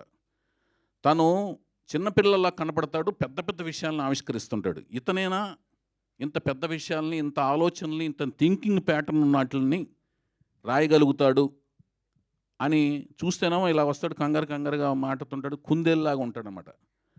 చాలా కుందేల్లాగా హడావుడి కంగారుగా మాట్లాడతారు, వెళ్ళిపోతుంటాడు. చూస్తేనేమో సాహిత్యం అద్భుతంగా ఉంటుందన్నమాట. ఆయన చూస్తే నమ్మశక్యం కాదనమాట. రాసిన ప్రతీది పండితులందరితోనూ మళ్ళీ రీచెక్ చేసుకునే ఒక వినయం ఉంది ఆయన దగ్గర. అందరి దగ్గర తన దగ్గర ఏమంటే నేను రాసింది కరెక్టేనా కదా, మళ్ళీ డైరెక్టర్ దగ్గరికి వెళ్తున్నాను, మళ్ళీ ఇది మాధ్యమాల్లోకి మార్కెట్లోకి వెళ్ళిన తర్వాత నేను ఒక మాట కూడా పడకూడదు, నేను తప్పేమైనా రాసుంటే నన్ను సవరించండి, నాకు తెలియజెప్పండి అనే వినయ విధేయతలు, అహంకారానికి లోను కాకుండా వినయ విధేయతలతో ఎప్పటికీ ప్రయాణించే ఒక వినయ విధేయతలు ఉన్న మహా వ్యక్తి, శక్తి మన సాహిత్య చిచ్చరపిడిగా నేను ముద్దుగా పిలుచుకునే చంద్రబోసు. ఆయన కూడా నాకు అరుదుగా, అంటే చాలా లేటుగా, ముందు నాకు వేటూరు సుందరమూర్తి గారు రాశారు, తర్వాత నాకు సీతారామ శాస్త్రి గారు అంటే మహా అనుభావంతో ప్రయాణం స్టార్ట్ అయింది నా జీవితం, సంగీతం పరంగా, సాహిత్యపరంగా. తర్వాత వేటూరు గారు నా గురువు గారు అనమాట. ఆయన దత్తపుత్రుడిగా నేను సినిమా ఇండస్ట్రీ అందరికీ తెలుసు. నేను ఆ దత్తపుత్రుడిగా ఆయన వేటూరు గారు, తర్వాత చంద్రబోసు గారు పరిచయం అయ్యారు. అలాగే మధ్యలో నారాయణ రెడ్డి గారితో కూడా కొన్ని పాటలు రాయించుకున్నాను. అక్కడి నుంచి చంద్రబోసు గారితో స్టార్ట్ అయింది. చంద్రబోసు గారు ఒప్పుకోవటం కూడా ఇది నేను ఒక అద్భుతమైన కార్యక్రమం కింద ఫీల్ అవుతున్నాను. ఇంతకుముందు నేను చెప్పిన మ్యూజిక్ డైరెక్టర్స్ విషయంలో కూడా కీరవాణి గారితో ప్రారంభించినా కూడా నేను మధ్యలో రమణ గోగుల్ గారితో, చక్రి గారితో, సందీప్ చౌతా గారితో, మణిశర్మ గారితో, వీళ్ళు నలుగురితో కూడా 4 సినిమాలు చేయటం జరిగింది. వాళ్ళు కూడా ఎంతో నాకు ఇష్టమైన, వాళ్ళు నేను ఎంత కష్టపెట్టినా మంచి ఇష్టమైన మ్యూజిక్ ఇచ్చారు. వాళ్ళకు కూడా థ్యాంక్ యూ చెప్తూ ఈ సందర్భంగా, అలాగే చంద్రబోసు గారికి మరొకసారి ధన్యవాదాలు చెప్తూ, అసలు ఈ కార్యక్రమానికి మరొక ముఖ్యమైన విశేషం ఏంటంటే, లాస్ట్ ఈవెంట్లో మనము పరిచయం చేసుకున్నది నందమూరి తారక రామారావు గారని. రామారావు గారి విశ్వవిఖ్యాత నటసార్వభౌమ నందమూరి తారక రామారావు గారి 4వ జనరేషన్, అంటే 4వ జనరేషన్. మొదటి జనరేషన్ రామారావు గారు, నెక్స్ట్ వారసులు బాలకృష్ణ గారు. బాలకృష్ణ గారు అన్నయ్య గారితో పనిచేశాను, బాలకృష్ణ గారితో పనిచేశాను. హరికృష్ణ గారి కొడుకు జానకిరామ్ గారు, జానకిరామ్ గారు బిడ్డ నందమూరి తారక రామారావు గారి పేరు, ఆయనే మా సినిమా కథానాయకుడు. ఆయన పేరుని పరిచయం చేశాను, ఆయన కథానాయకుడు. ఇప్పుడు కథానాయిక ఎవరు? నేను చాలా సినిమాలకి నేను పరిచయం చేసే వాళ్ళకి కేర్ ఆఫ్ అడ్రస్గా నిలిచాను. దేవుడి దయ వల్ల, మా తల్లిదండ్రులు నాకు ఇచ్చిన జన్మ వల్ల, రామారావు గారు ఇచ్చిన స్ఫూర్తి వల్ల, ఎన్టీ రామారావు గారు ఇచ్చిన స్ఫూర్తి వల్ల, కృషి, పట్టుదల, దీక్ష ఆయన ఇచ్చి వెళ్ళారు. ఆ మార్గదర్శనం నడవటం వల్ల నేను నిలిచాను. సో చాలామంది అమ్మాయిలను పరిచయం చేశాను. వాళ్ళందరినీ బాంబే నుంచి తీసుకురావటం జరిగింది. ఎప్పటి నుంచో నా మనసులో జయప్రద గారు, జయసుధ గారు, శ్రీదేవి గారు, విజయశాంతి గారు, ఇలా చాలామంది మన తెలుగు ఇండస్ట్రీ నుంచి చాలామంది, ఇప్పుడు వాణిశ్రీ గారు, ఎంత అద్భుతమైన నటి వాణిశ్రీ గారు, ఇలా ఎంతోమంది మన తెలుగు ఇండస్ట్రీ నుంచి తెలుగు వాళ్ళు వచ్చారు కదా, మన తెలుగు వాళ్ళని మనం పరిచయం చేయలేమా అని ఒక ఆలోచన. ఇంకా వీళ్ళకి డైరెక్టర్లకినో ఇండస్ట్రీకి బాంబే నుంచి ఇతర రంగాల నుంచి పరిచయం చేయడం తప్పితే మన తెలుగు వాళ్ళు వీళ్ళు దొరకరా అని మన తెలుగు వాళ్ళలో ఇలాంటి ఆలోచనలు ఎప్పుడో 2012లో 13లో వచ్చినప్పుడు, దానికి కార్యరూపం దాల్చే కార్యక్రమంలో నేను వెతుకుతున్న ప్రాసెస్లో మన తెలుగు వాళ్ళలో ఒక అమ్మాయి, నాకు ఒక సోషల్ నెట్వర్క్స్లో ఒక అమ్మాయి నా కళ్ళలో పడింది. ఆమె చక్కగా చాలా బాగుంది, చక్కగా 5 అడుగుల 7 అంగుళాల దాకా ఉంది, చక్కటి శంఖం లాంటి మెడ, చక్కటి కళ్ళు,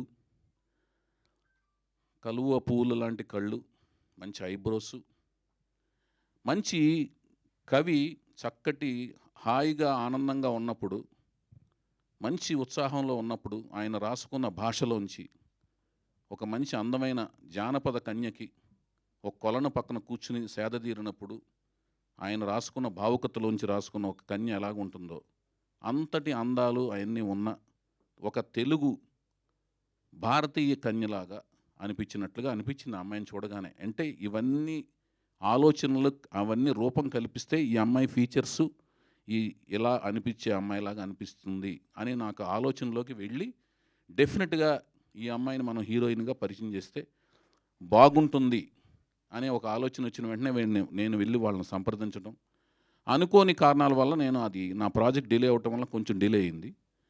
చక్కటి నేను చెప్పినట్టుగా మంచి శంఖం లాంటి మెడ, మంచి కేసు సంపద బారుగా ఎక్కడ దాకా ఉంటుంది అమ్మాయికి, వెనక దాన్ని మన తెలుగులో పిరుదుల దాకా అంటాం, అక్కడ దాకా ఉంటుంది. ఒరిజినల్ హెయిర్ అది, చక్కటి కలుపు లాంటి కళ్ళు, కోటేరు లాంటి ముక్కు, మంచి లిప్స్. సార్ ఎక్సైట్మెంట్తో సో హైప్ ఎక్కువ ఇచ్చేస్తున్నారు. సరేనండి, అంత ఇస్తే కానీ అంటే దానివలన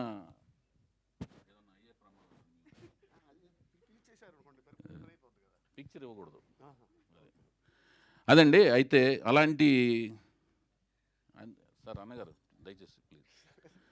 సరే, అయితే అంతటి లక్షణాలు ఉన్న ఒక అమ్మాయిని నేను, అంటే ఇదంతా నా ఇమాజినేషన్స్లో, మీరు చూసే పిక్చరు మీకు ఏమనిపిస్తుందో ఏంటో తెలియదు, కానీ నేను చూపించినప్పుడు అలా ఉంటుందనే ఉద్దేశంతో నేను చెప్పేది కూడా అదే. ఇప్పుడు ఇంతకుముందు కూడా చెప్పేది. ఇప్పుడు ఇలియానా అని ఒక డైరెక్టర్, నాకు ఇలియానా నా దృష్టిలో పడింది, ఇంకొక డైరెక్టర్ దృష్టిలో కూడా పడింది. ఇంకొక డైరెక్టరు చాలా మంచి హీరోయిన్లు ముగ్గురు హీరోయిన్లు పరిచయం చేశాడు, పెద్ద డైరెక్టర్ ఆయన కూడా. ఆయన 3 నెలలు కోచింగ్ ఇచ్చిన తర్వాత ఆ అమ్మాయికి ఎందుకో ఆయనకు నచ్చలేదు, ఆ సినిమాలోంచి ఆ అమ్మాయిని తీసేశాడు. బట్ నేను చాలా హ్యాపీ ఫీల్ అయ్యి ఆ అమ్మాయిని వెంటనే తీసుకున్నాను. నాకు ఆ అమ్మాయి చాలా బాగా నచ్చింది కాబట్టి నేను ఆ అమ్మాయిని సినిమాలో చూపించాను, మీ అందరికి కూడా నచ్చింది. ఇక్కడ నాకు నచ్చింది, నేను చూపించిన తర్వాత మీ అందరికి నచ్చచ్చు. అది అర్థమవుతుంది కదండి. నా కళ్ళతో నేను చూసి నేను ఊహించుకుని చెప్తున్నాను. ఓకేనండి, సినిమాలో చూసి చెప్పండి. ఫోటో రిలీజ్ చేసిన వెంటనే కన్ఫ్యూజ్ కాకండి, కన్క్లూజన్కి రాకండి దయచేసి. అర్థమైంది కదండి. దానికి సంసిద్ధంగా తయారు చేసి అద్భుతంగా చూపించడానికి నా ప్రయత్నం నేను చేస్తాను, నా కృషి నేను కృషి చేస్తాను.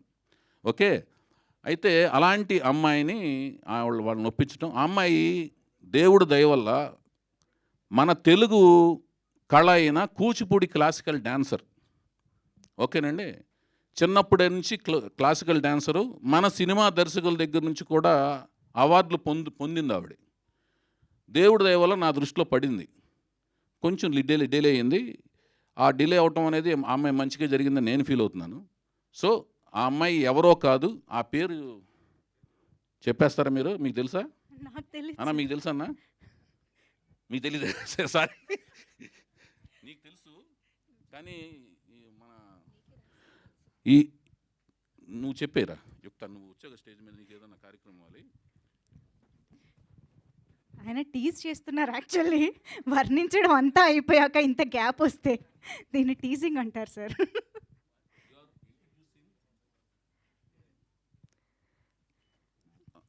3, 2, 1. I wish you all good luck.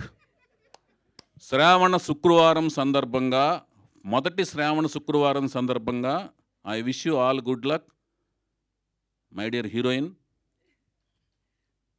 And Telugu హీరోయిన్గా పరిచయం చేయబోతున్నాను. I wish you all good luck. నీకంతా మంచి జరగాలి, శుభం జరగాలి. ఇక్కడ మహాపండితుడు ఉన్నాడు, మీరు కూడా గుడ్ లక్ చెప్పండి అన్న. Good luck. 3, 2, 1. All the very best. All the very, very best. 2. పేరు చెప్పమంట. నువ్వు కౌంట్ డౌన్. మీరు కౌంట్ డౌన్ చేయండి, మీ దయతో నేను చెప్తా పేరు. ఓకే, పట్టుకున్నా గట్టిగానే. ఓకే, మీరందరూ కౌంట్ డౌన్ చేస్తే నేను పేరు చెప్తాను. 3, 2, 1 అయిపోయింది కౌంట్ డౌన్. తొందరగా మేము అంత ఆత్రంగా ఉన్నాం యాక్చువల్లీ. యా, ఓకే అండి. హీరోయిన్ పేరు వీణా రావ్. ఓకే. ఈవిడి యలమంచిలి యుక్త అండి. ఈవిడి నా పెద్ద కూతురు. తను డిగ్రీ సెకండ్ ఇయర్ మొన్నే ఫినిష్ చేసి సమ్మర్ హాలిడేస్కి వచ్చింది, అమెరికాలో చదువుతుంది. దేవదాస్ సినిమా సందర్భంగా అమెరికాలో హ్యూస్టన్లో పుట్టింది. నాకు రెండో పాప కూడా ఉంది, ఆవిడ యలమంచిలి ఏక్త. ఆవిడ రే సినిమా సందర్భంగా అమెరికాలో పుట్టింది. సో నాకు తెలియక లాహిర్ లారి సినిమాలో ఒక డైలాగ్ పెట్టాను. రమాప్రభు గారు ఆ ముగ్గురు సిస్టర్స్ని తీసుకుని ఆదిత్య ఓం దగ్గరికి పెళ్లి చూపుల కోసం వెళ్తారు. అతను మ్యారేజ్ బ్యూరో నడుపుతుంటాడు. ఈ అమ్మాయి ఎప్పుడు పుట్టిందంటే అడిగిరాముడు అప్పుడు, ఈ అమ్మాయి దేనికి పుట్టిందంటే వేటగాడు అప్పుడు అంటుంది. మీ ఆయనకి పుట్టలేదా అంటే కంటి పుసులతో చంపేస్తా అంటే, అడిగిరాముడికి పుట్టింది వేటగాడికి పుట్టిందంటే వాళ్ళ సినిమా పేర్లు చెప్తుంటారు. అట్లాగూ దేవదాసుకు పుట్టింది ఇవిడి, ఆవిడ రై పుట్టిందన్నట్టుగా అట్లాగనమాట. జోక్గా ఆ టైం అది అమెరికా వెళ్ళినప్పుడు పుట్టారు. అది అయిపోయింది. ఇప్పుడు మనం we wish all good luck. ఈరోజు వీణ అది సందర్భంగా ఇంకొకటి ఏంటంటే, ఇంకా అతిరథ మహారథులు అందరూ ఉన్నారు. వంశీ గారు అయిపోవచ్చింది, మీరు కంగారు పడకండి. మనం కూడా ఇంతకుముందు కొంచెం లేట్ అయిందన్నా, నాకు క్షమించన్నా. My dear Vamsi, you are sweetest, you are like sugar. Shekhar ఏమో హార్టెస్ట్, హీఈ్ లైక్ కారం. మంచి కాంబినేషన్ మీ ఇద్దరు. గుంటూరు కారం అంట మా అమ్మాయి అందిస్తుంది. సరే ఓకే, ఒక్క 10 నిమిషాలు ఓపిక పట్టిండి ప్లీజ్, దయచేసి అర్థం చేసుకోండి. Harish bhai next program PRO అయినా దయచేసి అయిపోయిందండి. ఓకే, అయితే ఇప్పుడు నెక్స్ట్ ఏంటంటే మనకి ఇదండి ఆ వీణారావు, ఆవిడ హీరోయిన్. సో ఆవిడ ఇంట్రడ్యూస్ చేస్తున్నాం. నందమూరి తారక రామారావు గారు హీరో, వీణారావు గారు హీరోయిన్గా New Talent Roars at NTR at అనే బ్యానర్ పేరు మీద ప్రొడక్షన్ నెంబర్ 1, కథా స్క్రీన్ప్లే దర్శకత్వం నేను, నిర్మాత గారు యలమంచిలి గీత, మాటలు సాయిమాధవ్ బుర్రా గారు, సంగీతం ఎంఎం కీరవాణి గారు, సాహిత్యం చంద్రబోస్ గారు రాస్తున్నారు. మిగతా వాళ్ళందరూ కూడా కొంతమంది అతిరథ మహారథులు ఇంకెంతోమంది ఉంటారు. మిగతా వాళ్ళందరూ కూడా చాలామంది తెలుగు వాళ్ళని, కొత్త టాలెంట్ని, టెక్నీషియన్ని, ఆర్టిస్టులను కూడా మన తెలుగు వాళ్ళని సెలెక్ట్ చేసుకోవడం జరుగుతుంది. వాళ్ళకి మా నెక్స్ట్ అనౌన్స్మెంట్లో మా ఒక care of address, Instagram account అన్నీ ఇస్తాము. దానికి మేము చెప్పిన ప్రామాణికాలకి పరంగా మీరు దానికి వీడియోలు, మీ టాలెంట్లన్నీ పంపిస్తుంటే దాని నుంచి మేము సెలెక్ట్ చేసుకోవడం జరుగుతుంది. కొత్త టాలెంట్ని ఎంకరేజ్ చేస్తాం. న్యూ టాలెంట్ గర్జిస్తుంది ఇక్కడ అనే దాంట్లోంచి దానికి అనుగుణంగానే కొత్త టాలెంట్ని కూడా తీసుకుంటాం. చాలామందిని, కొంతమంది అతిరథ మహారథులు, కొంతమంది కొత్త టాలెంట్తో కలిసి మేము ఈ ప్రాజెక్ట్ ముందుకు వెళ్తుంటుంది.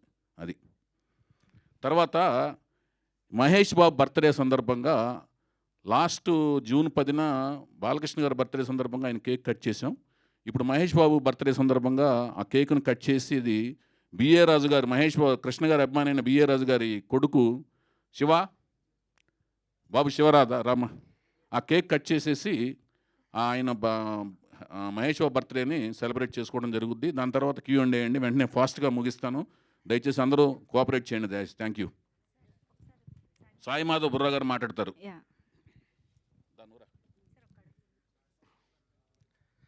అందరికీ నమస్కారం అండి. న్యూ టాలెంట్ రోర్స్ ఎన్టీఆర్ ఈ బ్యానర్లో వైవిఎస్ చౌదరి గారు, అలాగే కీరవాణి గారు, చంద్రబోస్ గారు ఇలాంటి మహామహులతో కలిసి పనిచేసేటువంటి అవకాశం ప్రొడక్షన్ నెంబర్ 1లో నాకు అవకాశం కల్పించినటువంటి గీత గారికి, వైవిఎస్ చౌదరి గారికి నేను థ్యాంక్స్ చెప్పుకుంటున్నానండి. అలాగే కథ విన్నాను, చాలా మంచి కథ. ఆ బ్యానర్ లాగానే ప్రతిభ గర్జిస్తే ఎలా ఉంటుందో రేపు సినిమా కూడా అలా ఉంటుంది. అలాంటి కథ, నాకు మంచి డైలాగ్స్ రాసే అవకాశం ఆ కథలో ఉంది. తర్వాత వివరాలన్నీ మీకు తెలుస్తాయి. ఖచ్చితంగా నాకు ఈ అవకాశం ఇచ్చినందుకు నేను సద్వినియోగం చేసుకుంటానని మనస్ఫూర్తిగా ప్రాణం పెట్టి ఈ సినిమాకి పనిచేస్తానని మాట ఇస్తూ thank you very much. Thank you sir, thank you so much. ధన్యవాదాలు అన్నగారు, ధన్యవాదాలు. Cake please. Yeah, so yes, super star Mahesh Babu గారి బర్త్డే సందర్భంగా ఈరోజు మన new talent roars at production కి సంబంధించి sweet and hot and sweet. అరే అయ్యో వంశీ గారు రండి. వంశీ గారు, శేఖర్ గారు ఏరి రండి, మీరు రండి. బిఏ రాజు గారు, ఆయన సూపర్ హిట్ మ్యాగజైన్లో నా ఫస్ట్ డైరెక్షన్ న్యూస్ వచ్చింది. ఆయన చాలా ఆనందం. ఆయన కృష్ణ గారి అభిమాని, రామారావు గారి అభిమాని, ఇద్దరం మాట్లాడుకుంటుండే వాళ్ళం, వాగ్వివాదం. వాళ్ళ కొడుకుతో Mahesh Babu birthday. Happy birthday Mahesh Babu. Happy birthday. Thank you. రండి వంశీ గారు, ఇక్కడ రండి.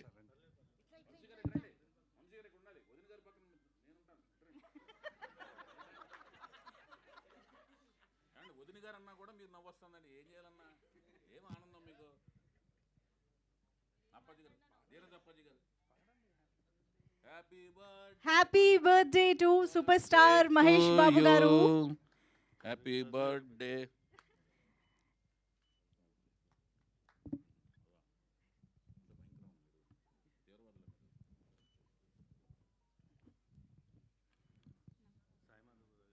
సాయిమాధ బుర్ర గారు, ఈ కేక్ ఫోటో తీసుకువచ్చి తీసుకున్నావా? Very good. వాళ్ళకి ఎవరికైనా ఇవ్వండి ఫుటేజ్.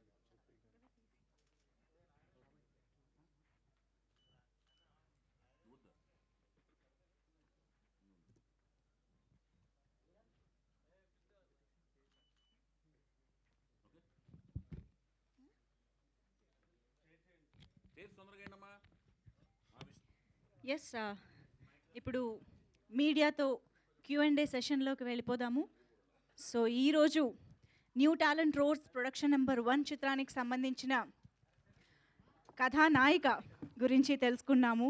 అలాగే సాయి మాధవ్ బుర్రా గారు కూడా ఇక్కడే ఉన్నారు. కీరవాణి గారి సంగీతంతో, చంద్రబోస్ గారి సాహిత్యంతో ఈ చిత్రం యొక్క సంగీతం మనల్ని అలరించబోతోంది అన్న విశేషాలు కూడా తెలుసుకున్నాం. కాబట్టి ఈ సందర్భంగా మీడియా మిత్రులతో ఇంటరాక్ట్ అవ్వడానికి టీం రెడీగా ఉన్నారు. మీ దాకా మైక్ రాలేదా? నా మైక్ త్యాగం చేస్తున్నాను, ఇదిగోండి. ఇచ్చేసేయండి.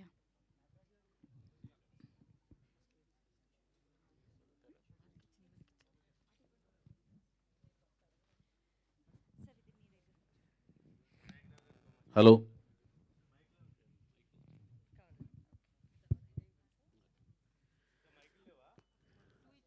చౌదరి గారు, అన్నా మీకు అభినందనలు. కొత్త బ్యానర్ స్టార్ట్ చేసినందుకు శుభాశీస్సులు. Thank you. బొమ్మరిల్లు బ్యానరు మార్చడానికి కారణం ఏంటి? బొమ్మరిల్లు బ్యానర్ మార్చిందని ఎవరు చెప్పారు ఫస్ట్? అంటే ఈ న్యూ టాలెంట్ రోడ్స్ అనే బ్యానర్, కొత్త బ్యానర్ స్టార్ట్ చేశారు కదా. బొమ్మరిల్లు బ్యానర్కి ప్రొడ్యూసర్ నేను. ఓకే. నేను ఓన్లీ దీనికి కూలీ పని చేస్తున్నానన్నా. ఓకే. వినాయకరావు గారు, మీరు అల్లూరు సీతారామరాజు ఊటీలో షూటింగ్ వెళ్ళి రామారావు గారిని ప్రశ్నించారు, రాజకీయాల్లోకి వచ్చారు.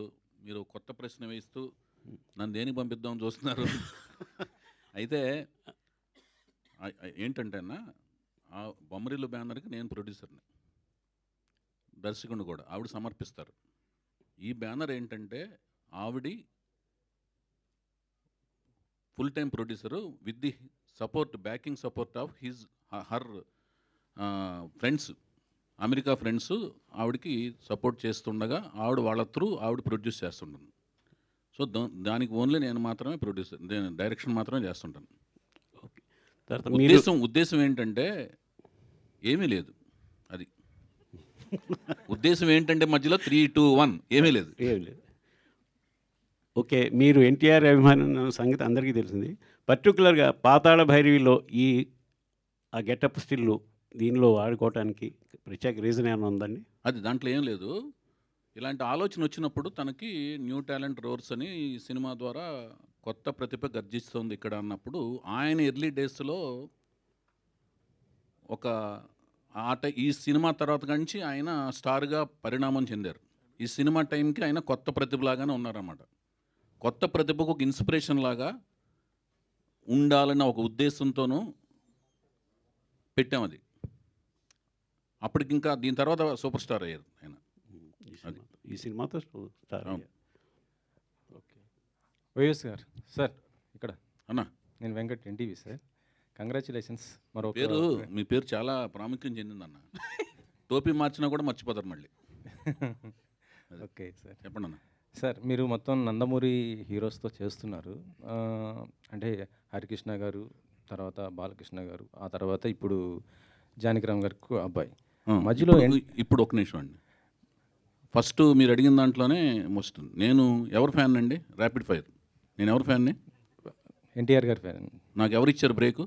ఎన్టీఆర్ గారు. అక్కినేని గారు. అక్కినేని గారు ఆపోజిట్ కాంపౌండ్ కదా. అదే ఒక నిమిషం వినండి. ముందు ఫస్ట్ మీరు అడిగిన దానికి నేను చెప్తున్నాను. నేను నాకు- అడగలేదు. నాకు అడిగిన దాన్ని ఒబ్బే చేయకూడదుగా నేను ముందు. ఓకే సార్ చెప్పండి. కాంట్రడిక్షన్ అక్కడ ఉన్నప్పుడు దాన్ని క్లారిటీ ఇచ్చి నెక్స్ట్ ఆన్సర్కి వెళ్ళాలి. సో నేను రామారావు గారి వీరాభిమాన్ని, ఇందాక నేను చెప్పిన దాంట్లో కూడా ఉంది అది.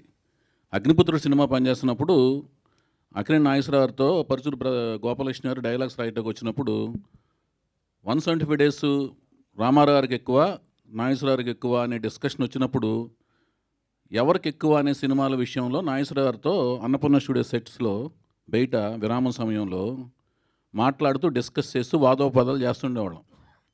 అవన్నీ ఆయనకి తెలుసు, నాగార్జున గారికి తెలుసు. నేను రామారావు గారి అభిమాన్ని. తర్వాత బాలకృష్ణ గారికి అభిమాన సంఘాలకి లెటర్స్ కూడా, బాలకృష్ణ గారికి అభిమాన సంఘం పెట్టి మద్రాసు వెళ్ళి అభిమాన సంఘం లెటర్స్ అన్ని కూడా నేను కండక్ట్ చేశానన్న విషయం తెలుసు. సో వాళ్ళు నాగార్జున గారు అవకాశం ఇచ్చారు నాకు. తర్వాత నాగార్జున గారే హీరోగా అవకాశం ఇచ్చారు. తర్వాత నేను సొంత బ్యానర్ పెట్టుకుని అప్పుడు నేను వెళ్ళి హరికృష్ణ గారితో సినిమా తీశా. తర్వాత నాకు ఎవరు అవకాశం ఇచ్చారని మూడో సినిమా మహేష్ బాబు ఇచ్చారు. నేను గుడివాళ్ళు ఎవరితో గొడవ పడుతుండేవాడిని అండి, కృష్ణ గారి ఫ్యాన్స్తో గొడవ పడుతుండేవాడిని, కొట్టుకుంటుండేవాళ్ళం. అందుకని ఆ ప్రశ్నలో సగం బేస్ లేదు. నాకు వచ్చిన మీరు మీరు పూర్తిగా వింటే అప్పుడు నేను చెప్తాను సార్. ఇప్పుడు నేను అడిగేది ఏంటంటే హరికృష్ణ గారితో చేశారు, బాలకృష్ణ గారితో చేశారు, వీళ్ళిద్దరితో కూడా చేశాను కదా ముందు, నాగార్జున గారు. నేను చెప్పేది వినండి సార్, నేను అడిగేది వినండి మీరు. చెప్పండి. ఆ తర్వాత ఇప్పుడు జానకిరామ్ గారు వాళ్ళ అబ్బాయితో చేస్తున్నాను. మధ్యలో జూనియర్ ఎన్టీ గారు మిస్ అయ్యారు. ఎందుకు అయిపోయారు? మీరు మిస్ చేశారా, లేకపోతే ఆయనకి ఒప్పుకోలేదా, బిజీ అయిపోయి? నేను ఎన్టీఆర్ గారి గురించి అడుగుతున్నాను. నేను చేసేదే సినిమాలు ఒక 1 yearకి 2 yearsకి 3 yearsకి అలా సినిమాలు చేస్తుంటానండి. నాకేంటంటే కథ నేనే రాసుకుంటాను.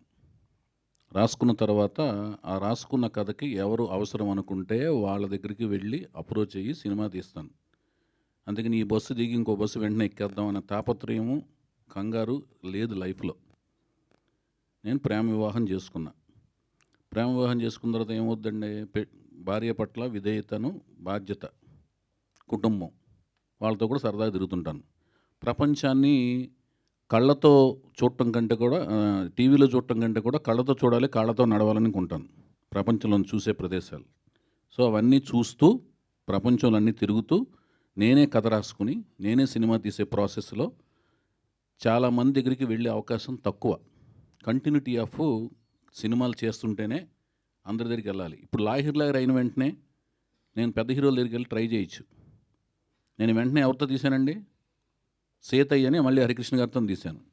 సో నేనేంటంటే నాకు ఆలోచన నా బ్రెయిన్లో లేదు, పెద్ద హీరోల దగ్గరికి వెళ్ళాలి లేకపోతే స్టార్డమ్ ఉన్న హీరోల దగ్గరికి వెళ్ళాలి అని ఉండదు. నాకు ఎవరు కరెక్ట్గా నా కథకు రాసుకున్నప్పుడు నాకు కన్వీనియంట్గా ఎవరు అనిపిస్తే వాళ్ళ దగ్గరికి వెళ్ళిపోతాను. అంటే ఆ వెళ్ళినప్పుడు తారక్ దగ్గరికి ఎందుకు వెళ్ళకూడదు అనేది మీ ప్రశ్న అనమాట. తారక్ దగ్గరికి వెళ్ళాలనే కథ నా ఆలోచనలోకి రాలేదంటున్నాను. కానీ ఎన్టీఆర్ గారికి ఇష్టమైన మనవడు జూనియర్ ఎన్టీఆర్ కదా, సో మీకు ఎందుకు ఆ థాట్ రాలేదు? ఎన్టీఆర్ గారికి ఇష్టమైన మనవడు అని ఎవరు చెప్పారు? ఆయనే చెప్పారు. ఎవరు కాదు, అదే నేను ఒకటి చెప్తాను, అది రాసుకుని పెద్ద పారాగ్రాఫ్తో ప్రింట్ చేస్తారు రేపు పొద్దున. చెప్పండి. అట్లా కాదండి, నేను చెప్పేది అది కాదు.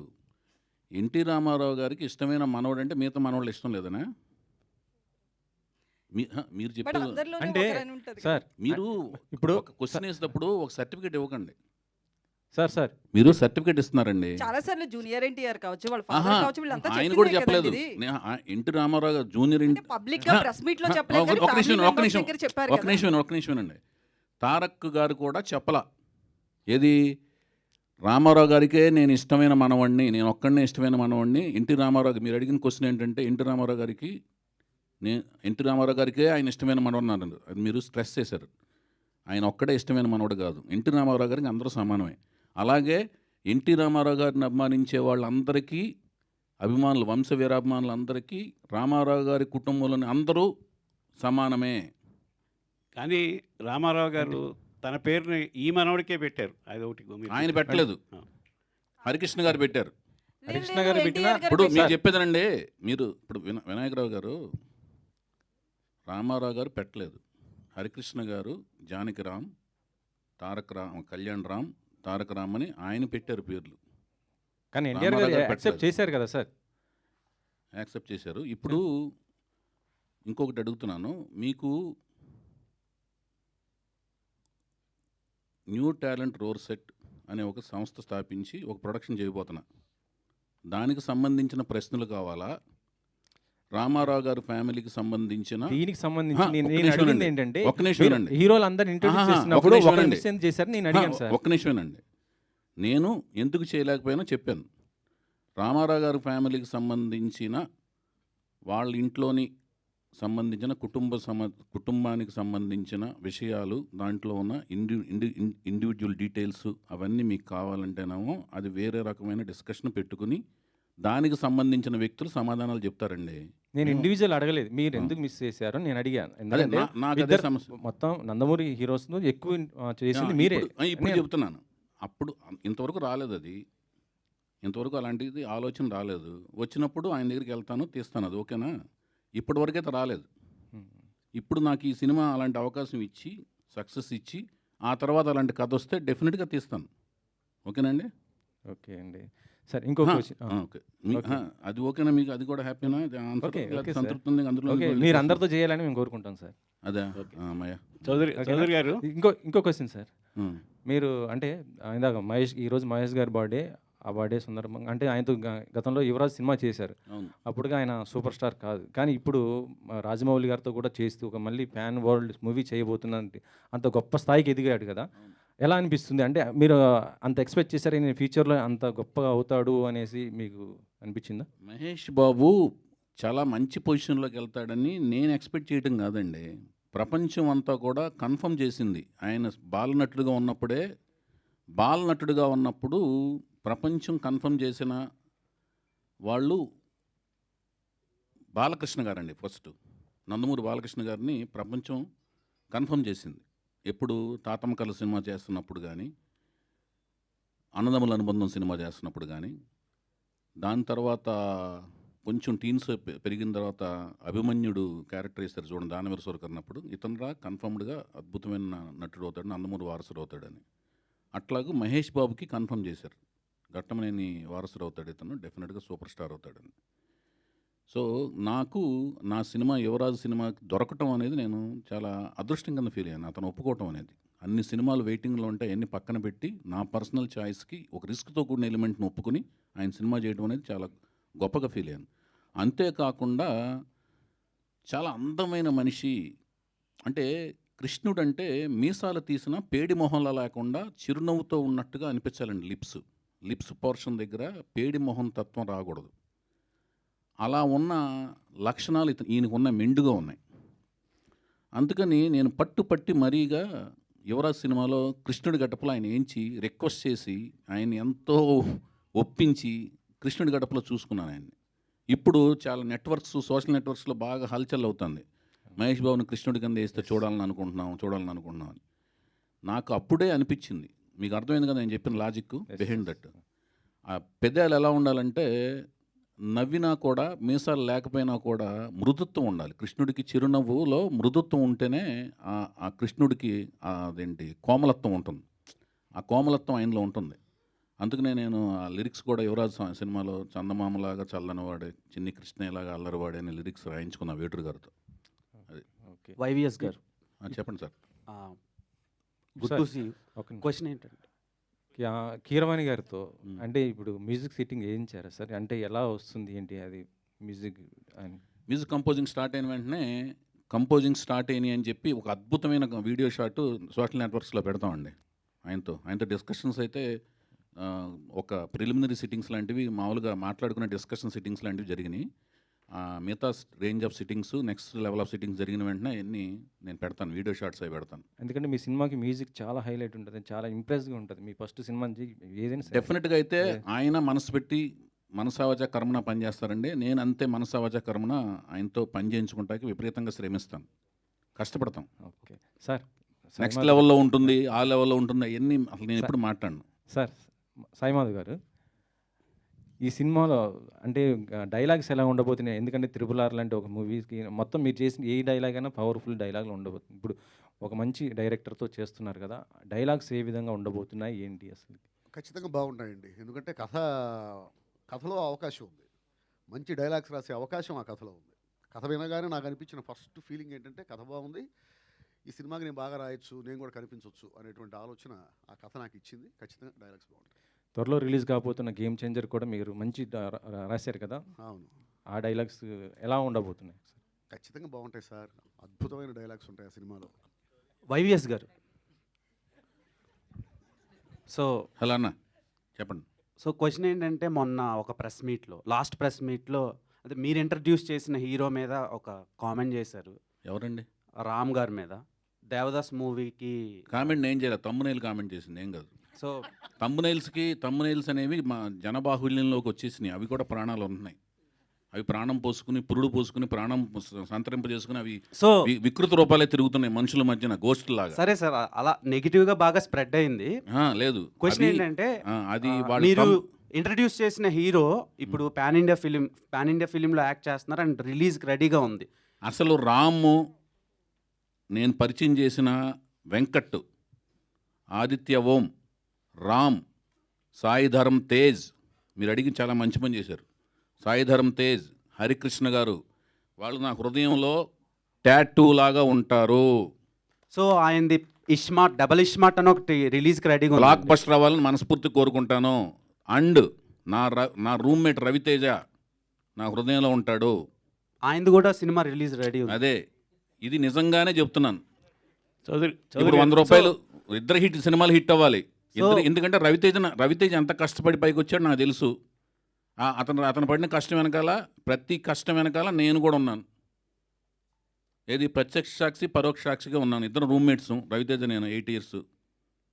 ఓకేనండి. ఓకే. అండ్ మీరు చాలా సినిమాలు రిలీజ్ అది తమ్మునైల్ సరిగ్గా తప్పు పెట్టారు, రాముకి తెలుస్తుంది. అది తమ్మునైల్కి ప్రాణాలు పోసి దాని క్వశ్చన్లు సంధించకండి భయ్యా. సరే సరే సార్, ఇప్పుడు మీ సినిమాల్లో లాహిర్లో నుంచి చాలా మంచి మంచి సినిమాలు ఉన్నాయి, ఫ్యామిలీ ఓరియంటెడ్ ఫిలిమ్స్. సో ఇప్పుడు రీ రిలీజ్లు హవా నడుస్తుంది. సో మీ సినిమాల్లో రీ రిలీజ్ చేయాలంటే ఏ సినిమా రీ రిలీజ్ చేస్తారు? అండ్ సీక్వెల్ తీయాలంటే ఏ సినిమాకి సీక్వెల్ చేస్తారు? సీక్వెల్స్ తీయాలి అనుకున్న క్యారెక్టర్, అనుకున్న ముగింపులతో నేనే సినిమా తీయలేదు ఇప్పుడు దాకా. అందుకని సీక్వెల్స్ తీయను. రీ రిలీజ్ చేయాలంటే ఏ సినిమా రీ రిలీజ్ చేస్తారు? అది డిమాండ్ని బట్టి రీ రిలీజ్ చేస్తాను. డిమాండ్ వస్తే రీ రిలీజ్ చేస్తాను. డిమాండ్ రావడం అంటే ఏంటంటే, ఎవరిని వచ్చి బాబు మేము ఇంత డబ్బులు ఇస్తాం, మీరు ఇస్తారా అంటే రీ రిలీజ్ చేస్తాను. మీ సినిమాలు రిలీజ్ అవ్వడానికి ఎందుకు ఇంత టైం పడుతుంది? ఇంత లేట్ ఎందుకు అవుతుంది? నేను ప్రేమ వివాహం చేసుకున్నాను. నా పేరు మీకు కనిపించేది వైవిఎస్ చౌదరి, కథా స్క్రీన్ప్లే నిర్మాత, దర్శకత్వం. ఓకే, తర్వాత నాకు కనిపించేది వినిపించేది వైవిఎస్ చౌదరి, ఎన్టీఆర్ వీరాభిమాని. ఈ రెండింటికి మధ్యన నా పేరు కుటుంబరావు. అర్థమైందా? కుటుంబంతో పాటు సరదాగా ప్రయాణిస్తుంటాను. సార్ ఫ్యామిలీ గురించి మాట్లాడుతున్నారు కాబట్టి ఒక క్వశ్చన్. ఆమె ప్రొడ్యూసరు న్యూ టాలెంట్ రోర్స్కి. ఒక్క మాట ఆమెతో మాట్లాడించారా? ఇంట్లో కూడా ఇంతేనా మీరు? ఇంట్లో కెమెరా పెట్టి చూడండి ఒకసారి, లేకపోతే మీకు మారువేషం వేసుకుని ఒకరోజు ఒక ఇంట్లో ఎలా రావాలి మీరు? పనమ్మాయి అంటే బాగుండదు కాబట్టి చెప్పేదనండి. ఏదన్నా వస్తువులు అమ్మటాకో, చీరలో ఏదో అమ్మటానికి రండి, తెలుస్తుంది అట్లా కాదండి అసలు స్వరూపం. ఇందాక స్టేజ్ మీద కూడా మీరు మాట్లాడారు, సాయి మాధవ్ గారితో మాట్లాడించారు, ప్రొడ్యూసర్తో ఒక్క మాట మాట్లాడించారా? ఆవిడ మైక్ టైసన్ కాదండి, చెప్పేదండి. ఆవిడ మైక్ టైసన్ కాదు, నేను మైక్ టైసన్ని. లోపల మాత్రం ఆవిడ టైసన్ మించిన బలవంతురాలు. వైవిఎస్ చౌదరి గారు, హాయ్. చెప్పండి. ఇక్కడ వైవిఎస్ గారు చెప్పండి. కంటిన్యూ చేసి ఆపేస్తా. ఇంకా క్వశ్చన్. యాక్చువల్లీ మీరు సీనియర్స్ని తీసుకున్నారు, లిరికిస్ట్గా కావచ్చు వీళ్ళంతా, కీరవాణి గారు, సాయి మాధవ్ గారు. బట్ ఆర్టిస్టుల విషయానికి వస్తే కొత్త వాళ్ళని తీసుకుంటున్నారు. ఏంటి డిఫరెంట్ ట్రాక్స్?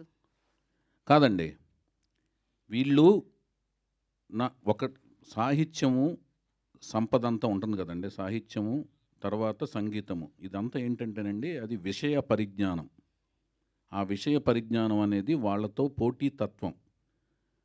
మనకంటే తెలివితేటలు ఎక్కువ ఉన్న వాళ్ళతో సంభాషించి, సంగీతపరంగా కానీ సాహిత్యపరంగా కానీ వాళ్ళతో పోటీ పడి వాళ్ళ దగ్గర నుంచి విషయాన్ని డ్రా చేసుకోవాలండి. ఓకేనండి. ఇక్కడ నటీనటుల తత్వానికి వచ్చేదానికి ఏమవుద్దంటే, కొత్త టాలెంట్ని నాకు 13 ఏళ్ళ ఎక్స్పీరియన్స్ ఉందండి సినిమా ఫీల్డ్కి వచ్చిన తర్వాత. అసిస్టెంట్ డైరెక్టర్గా, అసోసియేట్గా విపరీతమైన నేను ఈ రంగాల్లో అన్నిటిలోనూ నైపుణ్యం ఉంది, అవగాహన ఉంది. నటన పరంగా వీటి మీద అన్నిటి మీద పట్టు ఉంది. కానీ వీటి మీద నేను రాసేది కథ రాయగలను కానీ డైలాగ్ రాసే దాని మీద నాకు పట్టు లేదు. సంగీతపరంగా అవగాహన ఉంది కానీ సంగీతం చేసే అంత పట్టు లేదు. సాహిత్యపరంగా లిరిక్స్ పరంగా అవగాహన ఉంది కానీ చేయించుకోగలిగిన అవగాహన ఉంది కానీ రాయించుకోగలిగిన అవగాహన ఉంది కానీ దాని మీద పట్టు లేదు. నటన పరంగా మాత్రం నేను చేయించగలను, వాళ్ళు చేయకపోతే చేసి చూపించగలను, అందుకని వాళ్ళని తీసుకుంటున్నాను. సార్ చౌదరి గారు, సార్ హీరోయిన్ కోసం బయట ఎక్కడో తిరిగారు, ఇంట్లోనే అందమైన పాప ఉంటే ఎందుకు హీరోయిన్గా ట్రై చేయలేదు? ఇంట్లో అందమైన పాప ఎవరండి? మీ అమ్మాయి ఎలమంచిలో ఎక్కుతా. ఆ పాప వస్తే ఫస్ట్ టైం హీరోయిన్ ఆవిడే అనుకున్నాం మేమంతా. మీరు అనుకున్నారు అలాగూ? వెంకట్ గారు నిజం సార్ అది.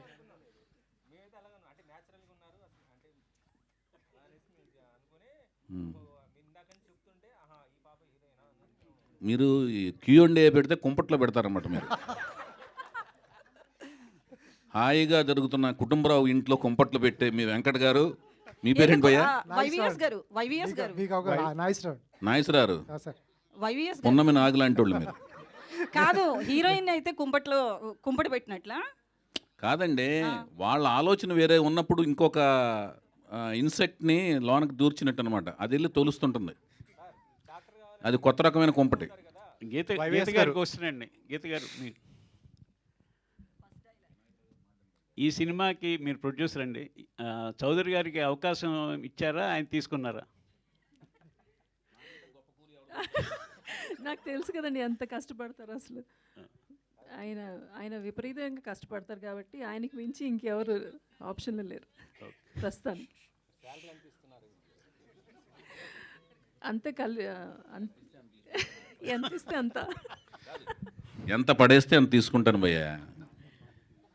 ఆవిడకి మాట్లాడతాం రాదని చెప్పాను కదా, చివరికి పడేసి తీసుకుంటాం కదా. అది వైవిఎస్ చౌదరి గారు ఎక్కడండి? మీరు ఇప్పుడు విద్యారావు అని కొత్త అమ్మాయిని వీణారావు అమ్మాయిని పరిచయం చేస్తున్నారు. వీణారావు అయితే మీరు పీక్స్లో ఉన్నప్పుడు తెలుగు అమ్మాయిని పరిచయం చేయాలని చెప్పి ఎందుకు ట్రై చేయలేదు? అప్పుడు బాలీవుడ్ హీరోయిన్ల వైపు ఎందుకు వెళ్ళారు? పీక్ అనేది కొలమానం ఏంటి భయ్యా మీకు? అంటే ఆలోచనలా విజయాలా? వరుస విజయాలు. విజయం అనేది ఆలోచనలు, మన ఆలోచనలు థియేటర్కి వచ్చిన 100 మందిలో 60 మందికి రీచ్ అయితే విజయం భయ్యా, 40 మందికి మాత్రం రీచ్ అయితే అపజయం. అంతేగాని ఆలోచన సరళి అంటే థింకింగ్ ప్యాటర్న్ లేనప్పుడు కాదు. థింకింగ్ ప్యాటర్న్ చురుగ్గా ఉంది, మనం ఆలోచించింది రీచ్ కాలేదు అంటే ఏంటంటే దాని అర్థం ఏంటంటే మనం ఆలోచిస్తున్నామా లేదా, జడత్వం ఉందా లేదా అనేది మెయిన్. ఆలోచించాం, ఫెయిల్యూర్కి సక్సెస్కి ఒకే కృషి చేస్తాం. బేసిక్గా కృషి చేస్తున్నాడా ఇతను, లేజీ ఫీల్ అయిపోయాడా, బ్యాడ్ హ్యాబిట్స్కి ప్రో అయి ఉన్నాడా అనేది మెయిన్ అండి. ఫస్ట్ పీక్స్కి దానికి క్లారిఫికేషన్ ఇస్తున్నాను. ఇప్పుడు ఎందుకు అనిపించింది, అప్పుడు ఎందుకు అనిపించలేదంటే వరుసగా ఎప్పుడు ఒక మనిషి ఒకేలాగా ఆలోచించడు. ఒక టైం వరకు ఒకలాగా ఆలోచించిన తర్వాత ఆలోచనలో మార్పు వస్తుంది. ఎందుకు ఎప్పుడు మనం వీళ్ళనే ఎందుకు తీసుకోవాలి, మనం ఇలా తీసుకోవచ్చు కదా, అప్పుడైనా వచ్చినందుకు ఆనందపడాలి కానీ ఇప్పుడు ఎందుకు వచ్చిందని క్వశ్చన్ చేస్తున్నారంటే మీరు.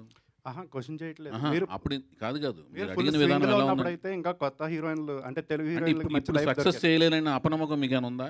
అలాగా సినిమా అయిన తర్వాత క్వశ్చన్ మీట్లో ఏదైనా కనపడినప్పుడు ఇక్కడ అడుగుపోయేది, ఎలాగైనా ఆ అమ్మాయి ప్రోడక్ట్ని ఎలాగైనా సక్సెస్ చేసి చూపిస్తా భయ్యా, అయితే ఆవిడని ఎలాగో సక్సెస్ చేసి చూపిస్తాను.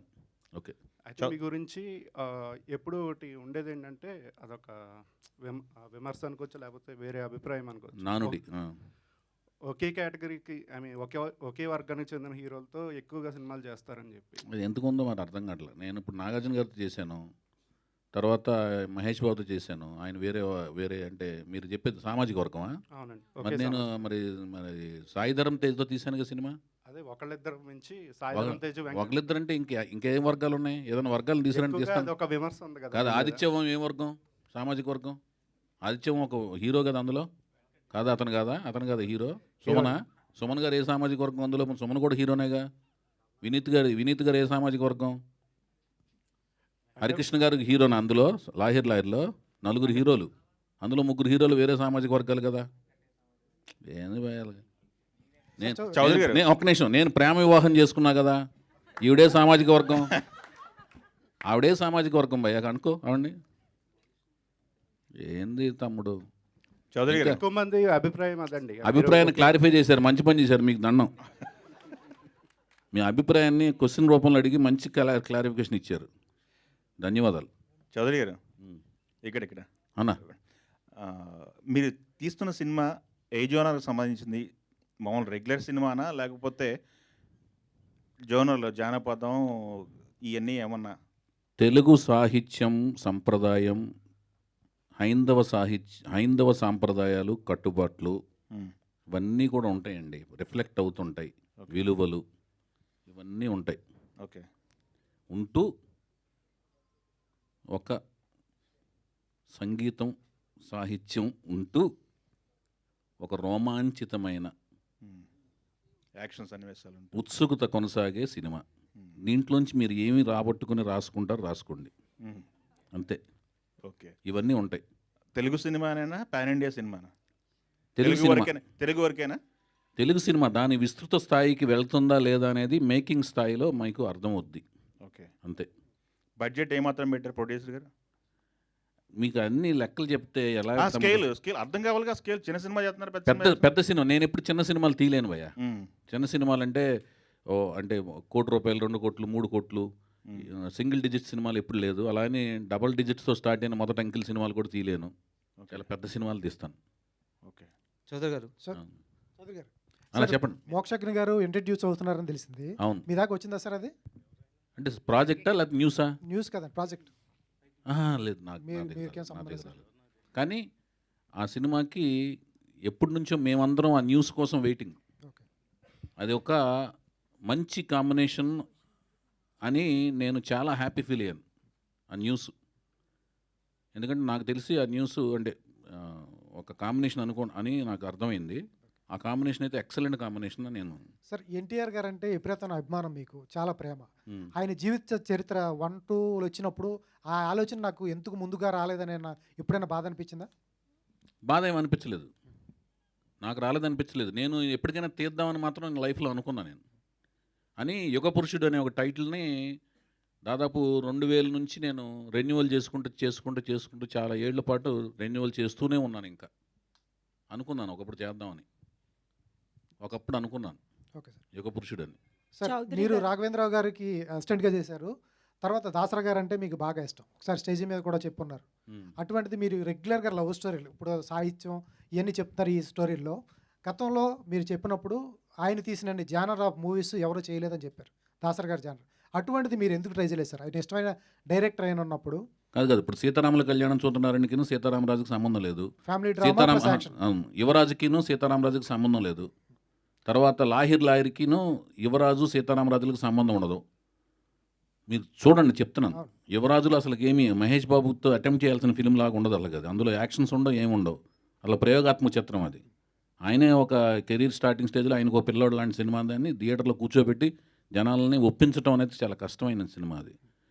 తర్వాత లాహిర్ 4 జంటల ప్రేమ కథలు, అవి అసలు అదొక రకమైన, మళ్ళీ దాంట్లో పగా ప్రతీకార మార్కులు కూడా ఉంటాయి. దాని తర్వాత వచ్చిన సినిమా సీతయ్య అసలు పోలీస్ ఆఫీసర్ సబ్జెక్ట్ కదా, అది వెరైటీ కదా అసలు. అది ఫ్యాక్షన్.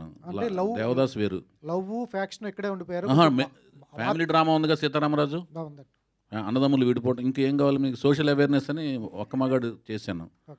దాని తర్వాత రే అనేది వెస్ట్రన్ స్టైల్ ఆఫ్ ఫిల్మ్ చేశాను. ఏదో ఒకటి పాప్ వరల్డ్కి వెళ్ళాను. సార్, ఇంత చాలా క్రాఫ్ట్ మీద ఇంకే టైప్ సబ్జెక్ట్ చేయాలి మీకు చెప్పండి సార్? అట్లానే కాదు, మీరు చెప్పారు ఆయన తీసిన జానర్ ఆఫ్ మూవీస్ ఎవరు చేయలేదు, అటువంటి ట్రై చేస్తే బాగుంటుంది. ఒకసారి స్టేజ్ మీద ఎవరు ట్రై చేస్తారని చెప్పట్లేదు. ఆయన యొక్క ఒక వ్యక్తి గురించి పొగిడేటప్పుడు ఆయన ఎన్ని రకాల పార్శ్వాలు తీశారు అనేది చెప్పటం అనేది. ఇప్పుడు మీ గురించి చెప్పాల్సి వస్తే మీరు ఇలాగ స్నఫ్ కలర్ షర్టు ప్యాంట్ వేసుకొస్తారు ఎప్పుడు, ఆయన టేస్ట్ ఇది అని చెప్తాం.